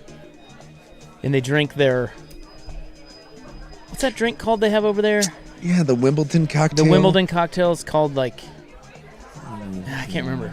Anyway, they drink the famous Wimbledon cocktail, and they look all fancy. The signature drink is the Pimm's Cup. Oh, it's a Pimm's Cup. Okay. Yes. Yeah. What's the U.S. Open one? The one they have at Flushing Meadow. Yeah. Remember we talked about that one? We did talk about that. U.S. Open. That one's better than the Pimm Cup. Pimm's Cup. We have the Honeydeuce. Yes, the Honeydeuce. And that did seem delightful. Delicious cocktail. Vodka, lemonade, and a raspberry liqueur, garnished with 3 honeydew melon balls skewers. Hell yeah. So anyway. Now I kind of want a Honeydeuce. I've never seen that offered anywhere. Well, yeah, it's signature at the... I know, but you would think at some point, look, it's not like I don't go to bars. You would think at some place along the way I would have seen a devout alcoholic. Yeah, you would have think I would have seen one. Maybe So I got to go to different bars. At Wimbledon was none other than Masters champion Rory McIlroy. Yeah. And he went viral because he showed up in his green jacket. Oh, yeah, because they get it for like a year, right? Well, you get the one goes to the club, and then one. I think the original one. I think maybe you're right. Maybe you get it for a year. I don't think you're allowed to keep it. No, but they have them. Like they have replicas. I was under the idea that you got to keep yours for a year, and then you had to return it to the club. So he wore his green jacket to Wimbledon. Yeah. Douchey or not douchey? No, that's not douchey. You don't think that's douchey? No. I find it kind of douchey. Do you? Yeah. I do. Although I would say this, the one area where you could get me to... They get it for 1 year. The one area where you could get me to sway is if you have it for a year, what setting would you bust it out? Wimbledon. Like you wouldn't... There's not a lot of things that you would wear it to. No, and this is why I say it's not douchey. Now, if you showed up, let's say he went to a play, right? He's going to watch some London theater, right? He's going to go watch Cats. You show up in your Masters jacket or you show up at just some random bar, yeah, dude, you're a douche. You're at Wimbledon, for God's sakes. Everyone dresses up at Wimbledon, right? Everyone's wearing the watts. Everyone's decked out. It's a very formal thing. It's the most formal tennis event in the world. And you show up in the green jacket, dude, that's pimp. And he's drinking the Pimm's Cup or the Pimm's. That's not douchey. That's legit. If I saw him, I would 100% fist bump him and be like, no, dude, that's legit. That's one of the few, I think, settings that you can wear the Masters jacket and not look like a douche canoe. Yeah, I don't like it. You don't like it? I don't like it. But I'm not that steadfast on it. It's not a hill I'm going to die on. It's just, I was just kind of like, because I like Roy. I do too. And I was like, well, it's one thing, like, if you wore like your Olympic gold medal to an event. I don't have one. No, you do not. I think that's douchey. Did you see the guy and I don't know who it was. There was a guy who went viral for marking his golf ball with his gold medal. What do you mean? He won a gold medal in something. Yeah. And he was playing golf and he marks his golf ball with his gold medal on the green. I'm not going to lie. I think that's kind of cool. Although it's not really, that defeats the purpose. Like that's a huge thing. And it's not going to you can mark with your ball with anything. I know, but I kind of want to actually think that's cool. I liked it. There's no ribbon on it or whatever. He just has the gold medal. No, it's just like, because especially if you're playing a game with your buddies or something, like that's a pretty nice little flex. Yeah. I don't think I understand that there is anytime you're celebrating yourself, you run the risk of douche. Yes. You do. It's why I feel very uncomfortable wearing You will never see me wearing because I wasn't any good. I feel like had I been better, I would be more comfortable wearing Bronco or Buccaneer gear. I'm not comfortable in any way because I sucked. And I tell people that I sucked. I occasionally will wear something from BYU because I was good at BYU. But even then, I still feel very awkward wearing BYU gear for the fear of someone being like, oh, you played? And then you're like, yeah. And you're like, no, I'm that guy and I'm wearing it. And so there's always a risk. But the gold medal or the green jacket, that's so elite. While it walks a fine line, I think that's cool. I don't think it's douchey. There may be a small element of douche, but I think the cool outshines the douche. If I was playing with someone and they marked their ball, I was like, dude, is that a gold medal? And it still had the ribbon on it? The ribbon on it. And again, a lot of it depends on who the guy is. Let me see if I can find out who that was. Oh, but you know what I mean? If it's a cool guy that isn't super, I'm the best. We all know that guy who's like, I'm the best at everything. And he's full of crap anyways. But that guy that just insists that no matter what he does, he's elite at it. That guy with a gold medal is a mega douche. But if it's just like a cool guy that you wouldn't really think anything, and like all of a sudden he's got a gold medal and that's what he marks it, but that's not his whole personality, then it's cool. Looks like it's a guy by the name of James Guy. Yeah. And he is a British Olympic swimmer. James Guy. Yeah. It's one of those things that you can't let, if you're an Olympic champion and that is your entire personality, you'll be a douche. And this goes for everything. If you're a cop, if you're a military guy, if you're an old football player, if you're the super Jesus guy, if all you are is that, and it does all the heavy lifting, it just means you don't have a personality. And you've glommed onto one thing, CrossFit, jiu-jitsu, golf, whatever it is. That's all you are. You will be an eternal douche. But if you're a well-balanced person, then the gold medal becomes a fun, cheeky, yeah, dude, I'm about to hit this part of your story. That's part of the story. It's part of who you are. It can't be all you are. And I don't think Rory is like that. I don't think Rory goes around and is some elitist idiot that can't hang with anyone. By all accounts, like when he goes back to Northern Ireland, that guy's in the pubs and walking around, and like all those people still love him. I think that's why he can get away with the green jacket. I know with the Nike people, they say he does his own thing. Yeah. Like he's not, because oftentimes they get all those people together. Like at the Masters, they have a Nike party and he's never there. No. But I would like it more if it were a kind of a joke. Like if he were trolling, I don't know, whoever hasn't won the Masters. Yeah.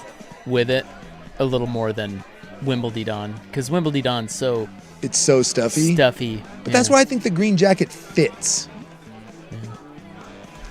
Like that, like if you wore like a tennis cable knit sweater, that one that, we all know that tennis sweater, and then you throw your jacket on over the top. Have you ever tied your sweater around your neck? No.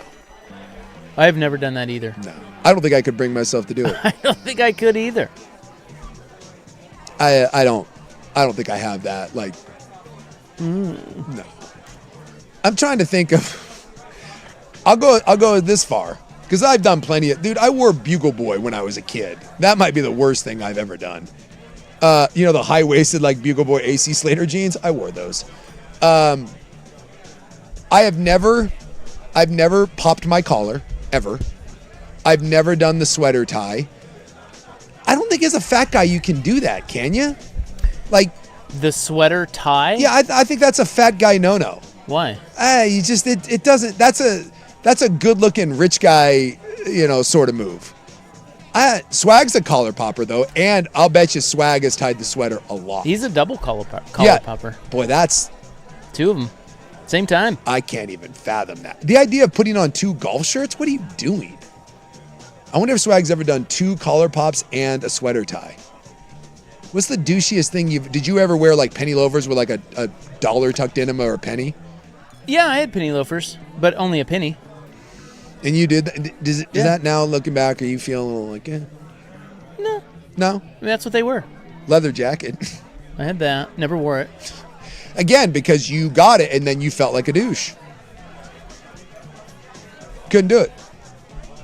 Which is why the world is made for people that don't have any self-awareness, because they can do whatever and be like, in no way am I an idiot. Well, everyone else is like, you're an idiot. But you're like, no, dude, this is awesome. I'm kind of jealous of those people.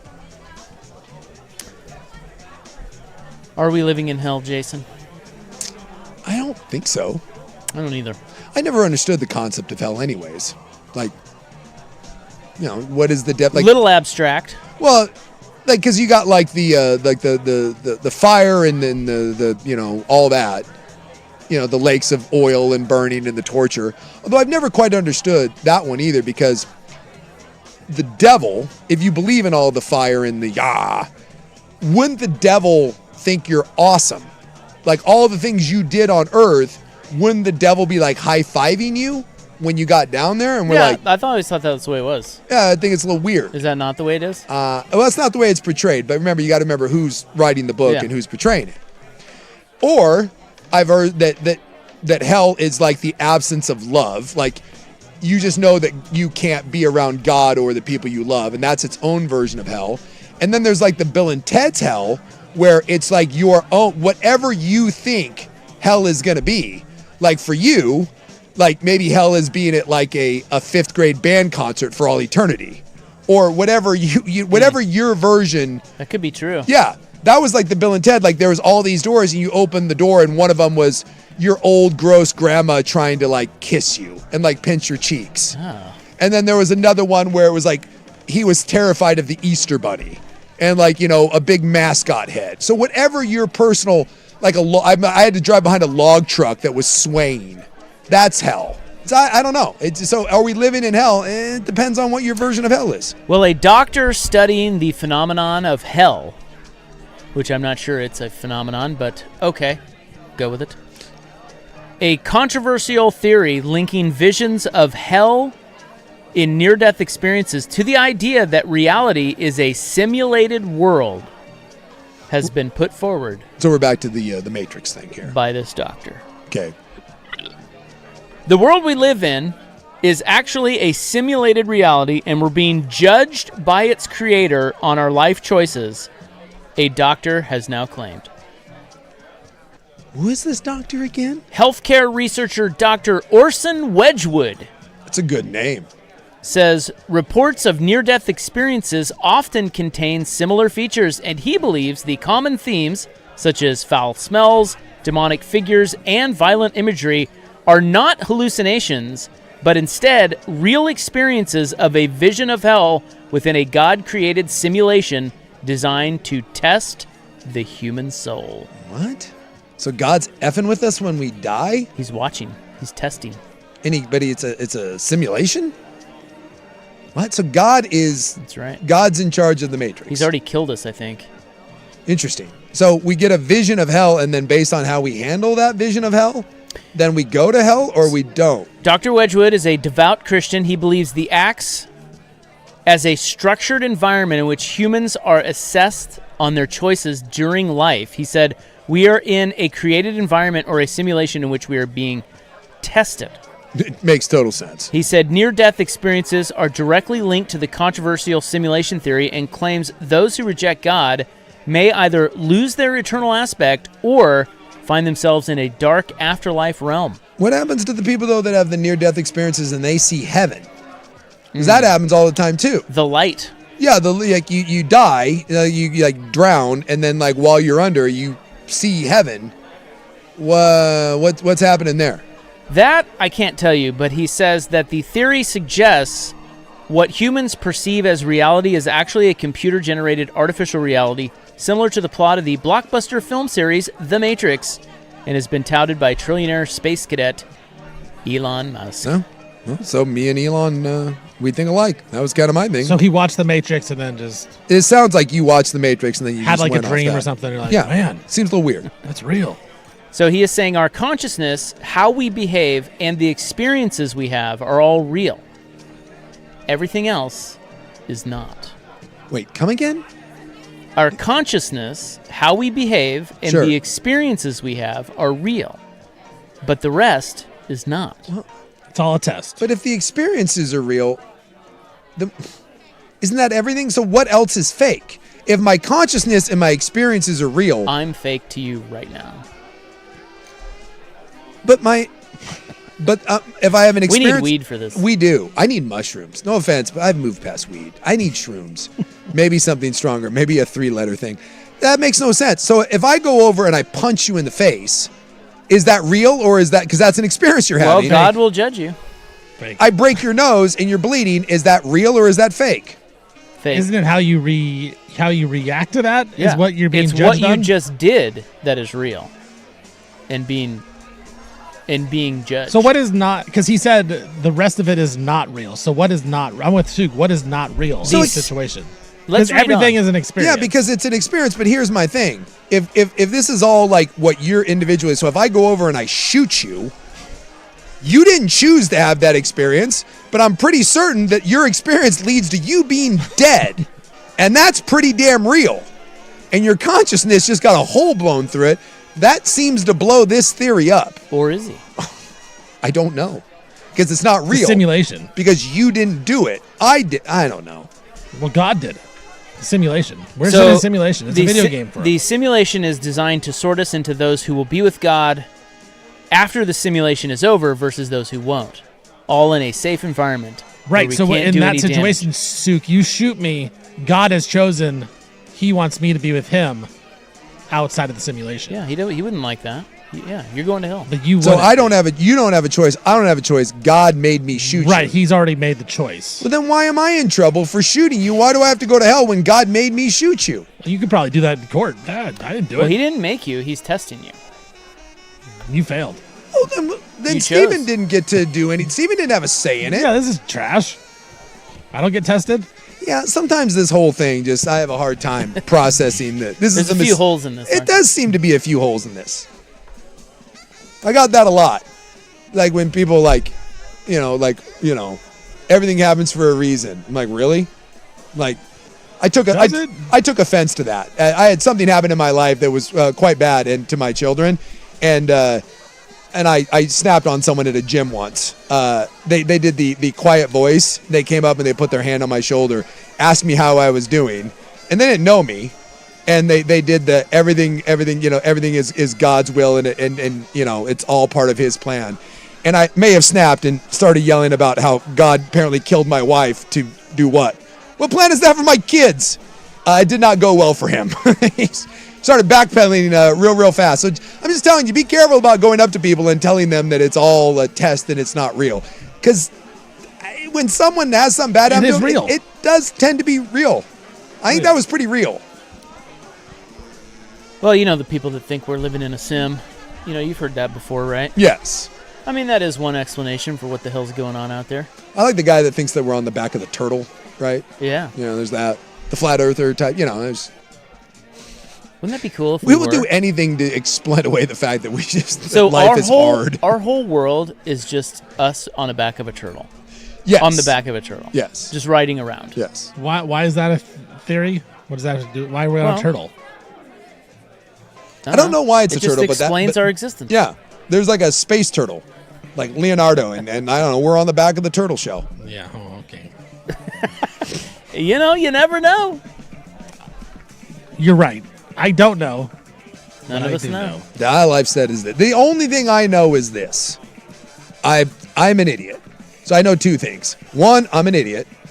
And the idea that I have any idea of what this whole thing is about is the most absurd statement on the planet. This stuff is so stupid to me because it does not affect me even in the slightest. And so I just can't even waste my time with it. And the second thing that Get I out know of here, Dr. Orson. that if I get to the Wedgwood. other side and it turns out that Mormon Jesus is real, I am in a lot of trouble. And not like a little bit of trouble. Like it's But what do you it's there's bad. nothing you can do at that point. No. You lived your life, man. Yeah.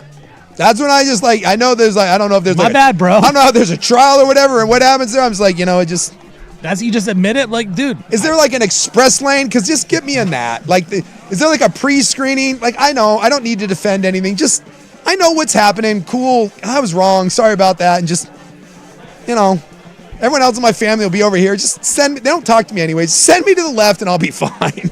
But take my chances down on the other side. Maybe there's something cool happening down there. I don't know. It's probably cool parties, right? Isn't that where all like the cool parties are going to be? Those are the only two things I know.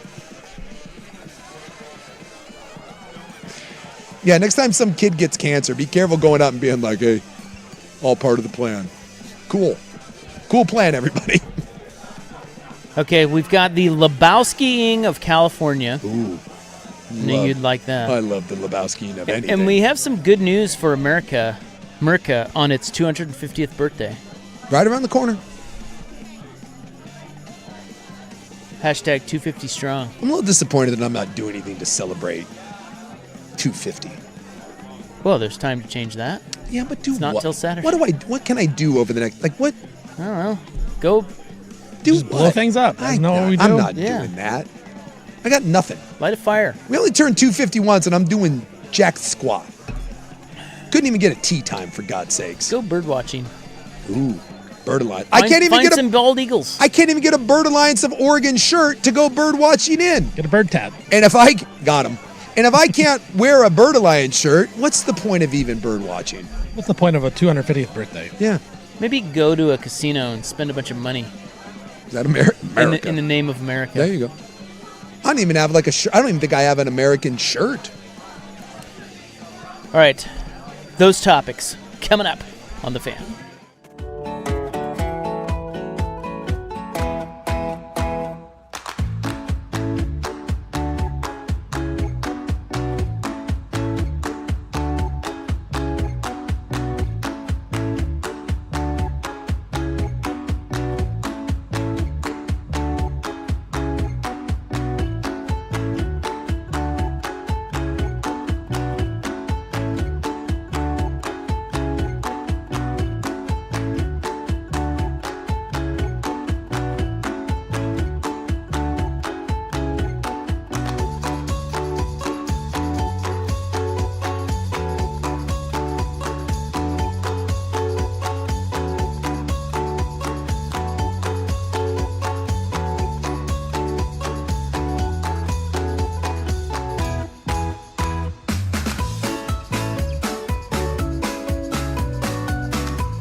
Now, from the George McCoy and Warren Allen Sports Desk, a Sports Center update on the Fan Sports Network, 105.1 FM and 1080 AM.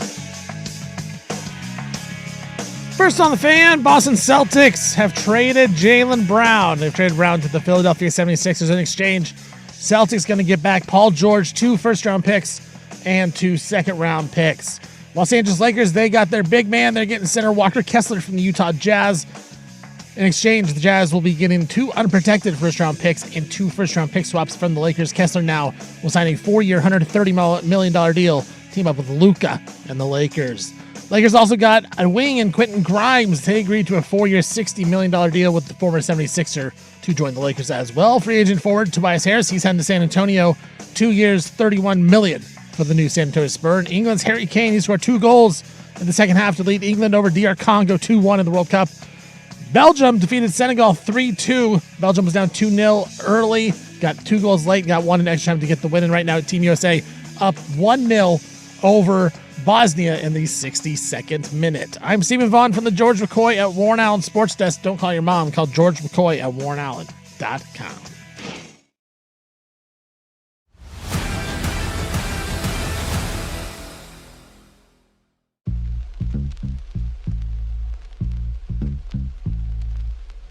Before we get to Lebowski, I have a World Cup gripe. Gripe away. Are we handing out a red card right now, by the way? What? Some guy just on Bosnia got his foot stepped on pretty badly. So Looked horrible. Oh, yeah. Oh, crap. We're down a guy. Oh, no. Yeah, we got to play the rest of the game. Down a man. Oh, and I think that's our goal scorer. Wait. So if they get a red card, We play. They're on a play power with play one fewer guy. for the rest of the game. They can't Yeah, it's replace 11 him? on 10. Yeah, it's 11 on 10. Oh, no. Oh, yeah, dude. We just. Oh, no. Yeah, that's not good, man. Ooh, that's not good at all. No. So 63rd minute, U.S. up 1-0. But our boy, what's his name again? He's got the interesting name. It is Florian Balogun. Yeah, that guy. Yeah, and He's out. He scored our only goal, and I think he's our leading scorer in this tournament. Yeah, he just got run, and yeah, we do not get to replace him. You know, but he did. But wait, he stepped on that guy. Yeah. And he obviously the guy. So he kind of stepped on the guy's rolled ankle. Yeah. But he didn't do it on purpose.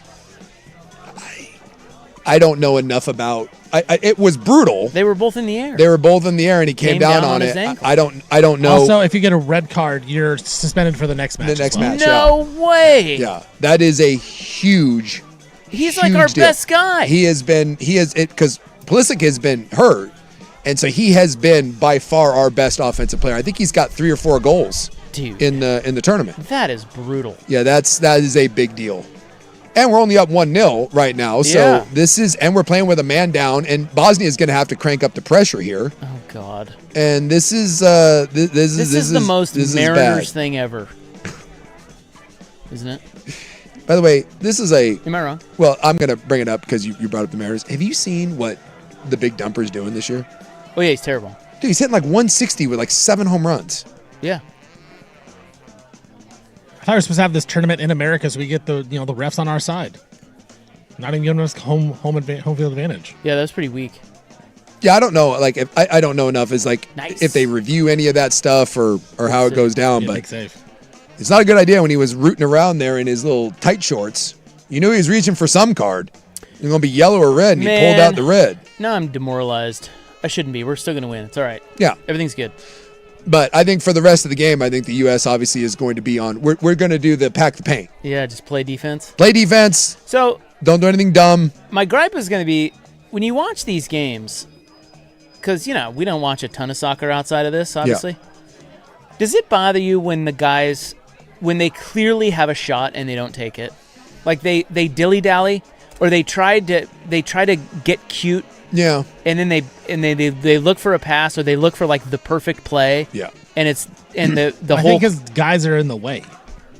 Well, no, I'm saying like when you see that they clearly have a shot. I mean, obviously it's harder for them to recognize it on the field in real time than we on TV. You're talking to a guy that his favorite sport is hockey, and yes, that frustration is. They do it in hockey all the time. Where it's like, dude, just shoot it. The amount of times when I'm watching a hockey game that this exact phrase, "shoot the effing puck," comes out of my mouth. At least like 9 times a game. Like in the NBA, they just take bad shots. So. Yes. Yeah, the NBA, they do shoot it. Yeah. They just chuck it. But I think that all the time because I know these guys are so skilled and they can like bend the ball. There are many times where it feels like the guy could let one rip and he tries to do a cute little move or try to make a pass. And it drives me bananas. I hate it. By the way, because we have the sand down. Some bros are saying that the commentators of the game thought that was a very weak red card. It is a weak red card. Even I know that. And then someone else said all the announcers and analysts said that should not have been a red card. The fix is in. Dude, totally. Do we know where that official's from? He's probably from Yugoslavia. He worked for Hertz. This is ridiculous. Isn't that the old Yugoslavia, right? Bosnia, Herzegovina? Yeah, that was all Serbia, and it's that. Yeah. I think all of those countries formed out of the collapse of Yugoslavia. Yeah. From what I understand, red card is for like intent to injure. So the ref thought he tried to do it on purpose. Oh, come on, man. It did not seem like there was any sort of intent. He just came down on his ankle. Yeah. By the way, Yugoslavia has led to Bosnia and Hertz Motor Company, Croatia, North Macedonia, Montenegro, Serbia, Slovenia, and the partially recognized state of Kosovo. Bitch. Kosovo. Was that all Yugoslavia? Yes. Wow. That was like when the USSR broke up and we got all the Russian states. So, He's a bitch. There is now 7 distinct countries, if you want to count I don't know why it's only partially recognized, but Kosovo. So. Lace them up, you little bitch. Let's go. And why is that? So when Yugoslavia falls. Yeah, there's civil war. Why do they go into 7? Why not 6? Why not 4? Why not 2? I think what is that about? A lot of it was religion. It's like when Ireland broke up, that was just Catholic and Protestant. So it's just drawn along hard lines.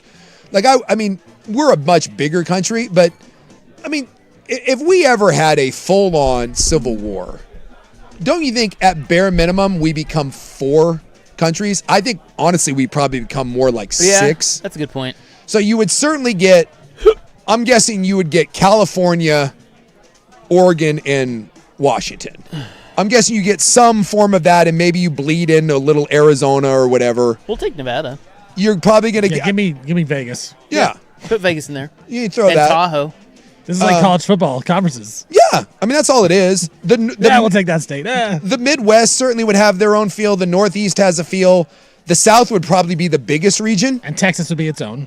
Yeah, Texas probably says F you. Maybe Texas brings along New Mexico and like Louisiana, perhaps. Maybe Oklahoma. Yeah, Texas probably expands and gets 3 or 4 other states. The South probably is one huge conglomerate where you get, you get everything south of Ohio. You get all of that. And so I just think that's what naturally happens. But I know the Yugoslavia stuff, a lot of it was religion and culture. And you kind of get broken along those lines. So you get small little factions, and then, this guy's like, I want to be the leader of this, and I'm not dealing with you people. And then he gets taken out. Yeah. There's a really good one. There's a really good 30 for 30 on the is it Drazen Petrovic and Vlade Divac, and they were on the opposite sides, and they were like brothers, and obviously it split up, and it's just really good that goes through that. Bunch of really good stuff on the Troubles up in Ireland when that split. There's a really good movie. Kenneth Branagh, who grew up in that, he wrote it about his childhood. It's called Belfast. Great movie that deals with that.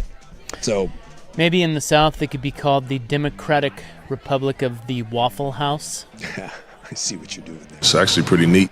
And yes, to the person saying if we have a civil war, yes, I'm aware that we had a civil war. I'm saying if we actually, my God. You dumb John. You people can take dumps on anything. Yes. I'm aware that we fought a civil war. Thank you. Wait, we did? Yeah, we did. You're a loser. I'm saying if we actually had, because it feels like all the time we get into this. We get people. There's a lot of people in our country that want a civil war because they're dumb and they have no idea what war actually looks like because we haven't had one come to our shores in a long time. But if we had a modern civil war, I don't believe for a second that we would split into two. I certainly don't think we would stay as one. I think there would, we would split like this. We would split into multiple regional areas. And we have a lot of regions that you could easily see. All right, so the Lebowski-ing of California is a thing. I want to tell you about that because I know you love Mr. Lebowski. I think it's a perfect movie. I'm not saying it's like the best movie of all time. I think there's a handful of movies that are perfect. They're perfectly casted. Like, you wouldn't change anything about it. It is a perfect movie for what it is, and it's why The Lebowski is always one of my top 3 to 5 favorite movies of all time. Well, he was unemployed. Yes. He was a stoner. Yeah. He ran around in a robe. Yeah. And jellies. He loved bowling. He was old, and he drank White Russians. And he loved Creedence. Started my love of that beverage. Well, there is somebody who is saying that California is turning into that. What? Yeah, it's happening. Okay. The Lebowskization of California. Yeah. I think you could do a lot worse other than the unemployment thing. And we will get to that next.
Yeah, so there's a dude out there in California, some columnist guy, who's saying that California's turning into a bunch of Lebowskis. Of course. Well, if you think about it, he's onto something. Now, it's not all of California, because it's that's a big place. Big state, a lot of peeps. A lot of people. But he said that he's claiming that he called this years ago, and it's coming true. But some 10% of California adults are unemployed or underemployed. And they're not really looking. Exactly. Because that's the thing. There's a difference between being unemployed and the great Jeffrey Lebowski was not trying to get a job. Well, and then you have another 11% that's primarily self-employed in, like, independent contracting or unincorporated businesses. And that was the dude. Yeah. Because he claimed to be a private investigator, right? No, in the movie he's just unemployed. I thought he was a detective. No. They hire him in the movie to investigate. He is not. He is unemployed. When the police ask him what his profession is, he responds with, "I'm currently unemployed." Well, it says here that California has the highest concentration of private investigators in the United States. Oh my God. He, of course, the dude dabbled in the world of homemade pornography. Oh no, what happened? We just got another goal called back. Again. What do we do now? I did not. They're against us. He's very much super offsides. Never mind. Yeah. I did not give the goal call because immediately upon the goal being scored, the Bosnians immediately pointed like they knew. So he was way off. He was way off. That was legit. Yeah, he doesn't do anything. He used to be. There's a great scene in the movie where he goes through what he used to do, including a roadie for Metallica's Speed of Sound tour, a bunch of a-holes. But yeah, he says my career is slowed a bit. He dabbled in the world of homemade pornography, anticipating the rise of OnlyFans more than 2 decades later. Of course, the dude's cultural passions widely embraced his love of marijuana. Yes. You mind if I do it, Jay? And legalization, 2018. Total annual cannabis consumption in California has grown to a staggering 3.8 million pounds, according to state figures. That's a lot of weed. That's a lot of weed. In 2015, 15% of Californians 12 and older had used marijuana. Yeah. In 2025, that's up to 37%. Wow. And yet, so people aren't, I wonder how much that is, is that the number one weed state? In the United States? That's a good question. What's Oregon? Like per capita? Yeah. Oregon's probably up there, and I would imagine Colorado's up there. Oh, yeah, because I think they were the first ones.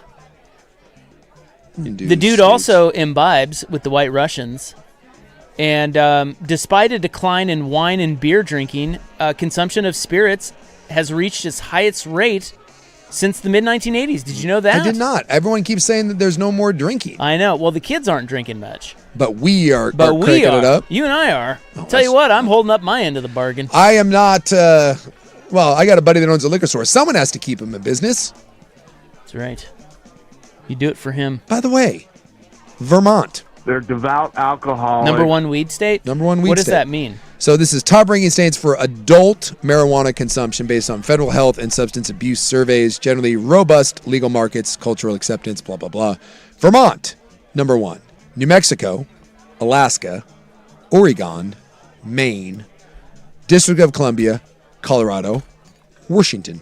California not in the top. DC is a good sneaky pick. Mm-hmm.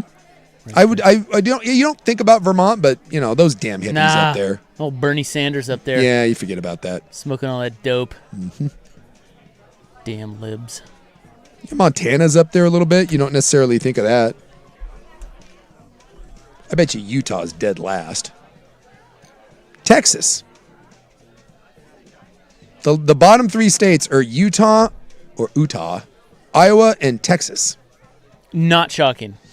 Utah at all. And Iowa, no. I'm surprised Texas doesn't burn them. Dude, they're pretty conservative down there. Yeah. They drink. I mean, Dallas. Well, it's like goal. No offsides. Oh. Goal. Suck it. 2-0. We're moving on. I don't have it in me to do another one. I know. I'll just play this one. There you go. Hey, dude, it was 17 seconds. You might die if you do it again. I did not have Dude, that's a great shot. Yeah. That was off a set piece too. Down a man, not sitting there just playing prevent defense. I tell you what. And we put that in the net. I got a hot take. We're winning the whole thing. No. No, we're not. But Bosnia and Herzegovina sucks. They're terrible. It is, that's not good. Give up a goal, a man down. Yeah. Idiots. That is a great kick. And he just kicked it right over the whole. Yeah. What is that? A penalty kick? Yeah, it's the wall. It's not a penalty kick. Free kick? Free kick. That's a free kick. He kicked it over the wall. I thought those Bosnians had height. Yeah. It turns out they got. I like how they have to cover their nuts. I like the guy that lays down on the backside. I would also they can't you kick it on the ground. Yeah. I would also like to point out that I do not think, the goalie got a hand on it. Not enough. Idiot.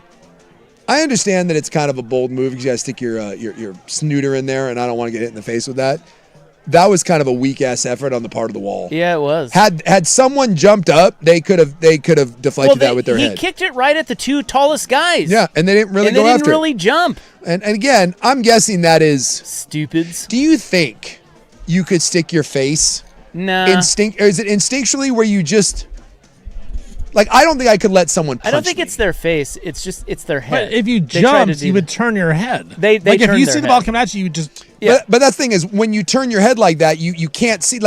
Both of those guys kind of turned and cowered. They did and that's why you can't see the ball and they missed it. Had they been facing forward, one of those guys could have headed that ball away. But then I just think instinctually, if I told you had to stand there and let someone punch you, I don't think most people could do it. No. You can't. You just have to sit there and take it, or hit yourself in the face with a hammer. I don't think you can do it. Clavicular can. Oh yeah, he does hit himself like that, doesn't he? Yeah. Well, he's a moron. Chisels his cheekbones, man. That's freaking nuts. But I just think instinctually that's a reaction, and it cost Bosnia. And now they're going to lose. So back to the Lebowskization of California. So apparently they're saying that the highest rate of spirit consumption is due to ready-to-drink category, which is canned cocktails, straight away, Yeah. And the White Russian is a canned. Is it? Well, yeah, you can get a canned White Russian. I've never seen one. Yeah. I don't know who makes them. I thought it might be hard because of the dairy. Yeah. Do they do something to replace the Yeah, cream? I'm sure they do. Yeah, I wonder if you have to. Because you can't have. Because most of those cocktails that you can't ship those cold. I guess you could. I've never seen canned cocktails that are cold. They're sold like soda, and I don't think. Do you have evaporated milk? I don't know how that works. Maybe it's just in stores. Now I kind of want to. Is it wrong that I'm about to look up canned White Russian? Because I'll tell you right now, I would love a canned White Russian. Also, bowling is making a comeback. Did you know that? Bowling is making a resurgence. I had no idea. Yeah. And yes, Total Wine and More has a canned White Russian. Yeah, they're out there. I know where I'm going. No, I did not know that bowling is making it. I know like the Big Owls of the world. I know some of those are popping up. Yeah, so the traditional leagues are kind of going down. Yeah. But upscale, like boutique bowling alleys like you're talking about. Yeah. Big Owls and stuff. Very, very popular. Wow. We are turning California is turning into the dude. Well, I'll be damned. Here's another one. As this guy brings up, a lot of his life choices are becoming more popular. You know, he had the Gran Torino. Yes. The 1973 Gran Torino. Rust discoloration. We just talked about this the other day. All the hots are getting the old cars. The old Jeeps and the old trucks. Well, I will tell you that the Pendleton, it's called the Westerly. I got rid of mine because once Aaron Rodgers wore it, it died for me. I couldn't do it anymore. It's like when your mom signed up for Facebook. The Westerly sweater from Pendleton, you see that all the time, and that's the Lebowski sweater. Yeah. Also, his Persian rug. Yeah. They are saying that has become a $50 billion market in the United States. Really? Yeah. Secondhand furniture market, online resale platforms, not just rugs. I just mean the secondhand furniture market. Dude, that's awesome. And this says we are also mirroring Lebowski in his philosophical pursuits. The dude was the rare Californian to be at war with nihilists who blew up his car. Yes. Today, national authorities are warning about a surge in nihilistic violent extremism. Psychologists warn of a sense of hopelessness among the youngs that is aptly described as nouveau nihilism. Dude, I love the fact that I thought this was going to be silly, but yeah, you can see all of these things. It's California is the dude. Yes. Dude. This makes me so happy. As someone that has loved that movie for, God, that came out, probably because I was in college. That came out like 1998, 99-ish. We're working on 3 decades of that movie. And I saw it 3 times in the theater. And it wasn't a big success. And so it's been funny. Like, did you ever like something and then it became kind of a cultural phenomenon? I had a friend of mine that was like, dude, you have to see this movie. And he took me to it. And I was like, God, I love this. And so everyone, like, no one knew about it. And then like 10 years later, they did Lebowski Fest, and now it's like a huge deal. So it's been kind of neat to see it kind of grow. And now the good people of California are coming on board. There's more. We got one more? Well, there's more than that. Californians are living alone more and more rapidly these days. So when he played the dude, Jeff Bridges was 48. He's now 76. He is in the fastest growing demographic here. Californians over 65 living by themselves. I don't think that's probably a trend that you want. Also, like the dude, Californians are struggling to pay the rent. 56% of those renting households are rent burdened, spending more than 30% of their income on housing. That's not good. You don't want that. That's the one thing that you certainly don't want is the dude's financial situation. Now, the one area California is not like the dude is that, he hated the Eagles. Yeah. The Eagles are still breaking sales. The Eagles are very popular. Sales records. Yes. So I've had a rough day and I hate the effing Eagles. That might be the one thing that I completely I cannot get on board with Jeffrey Lebowski. No, how could you hate the Eagles? I too love the Eagles. The Eagles are great. Yes. Not if you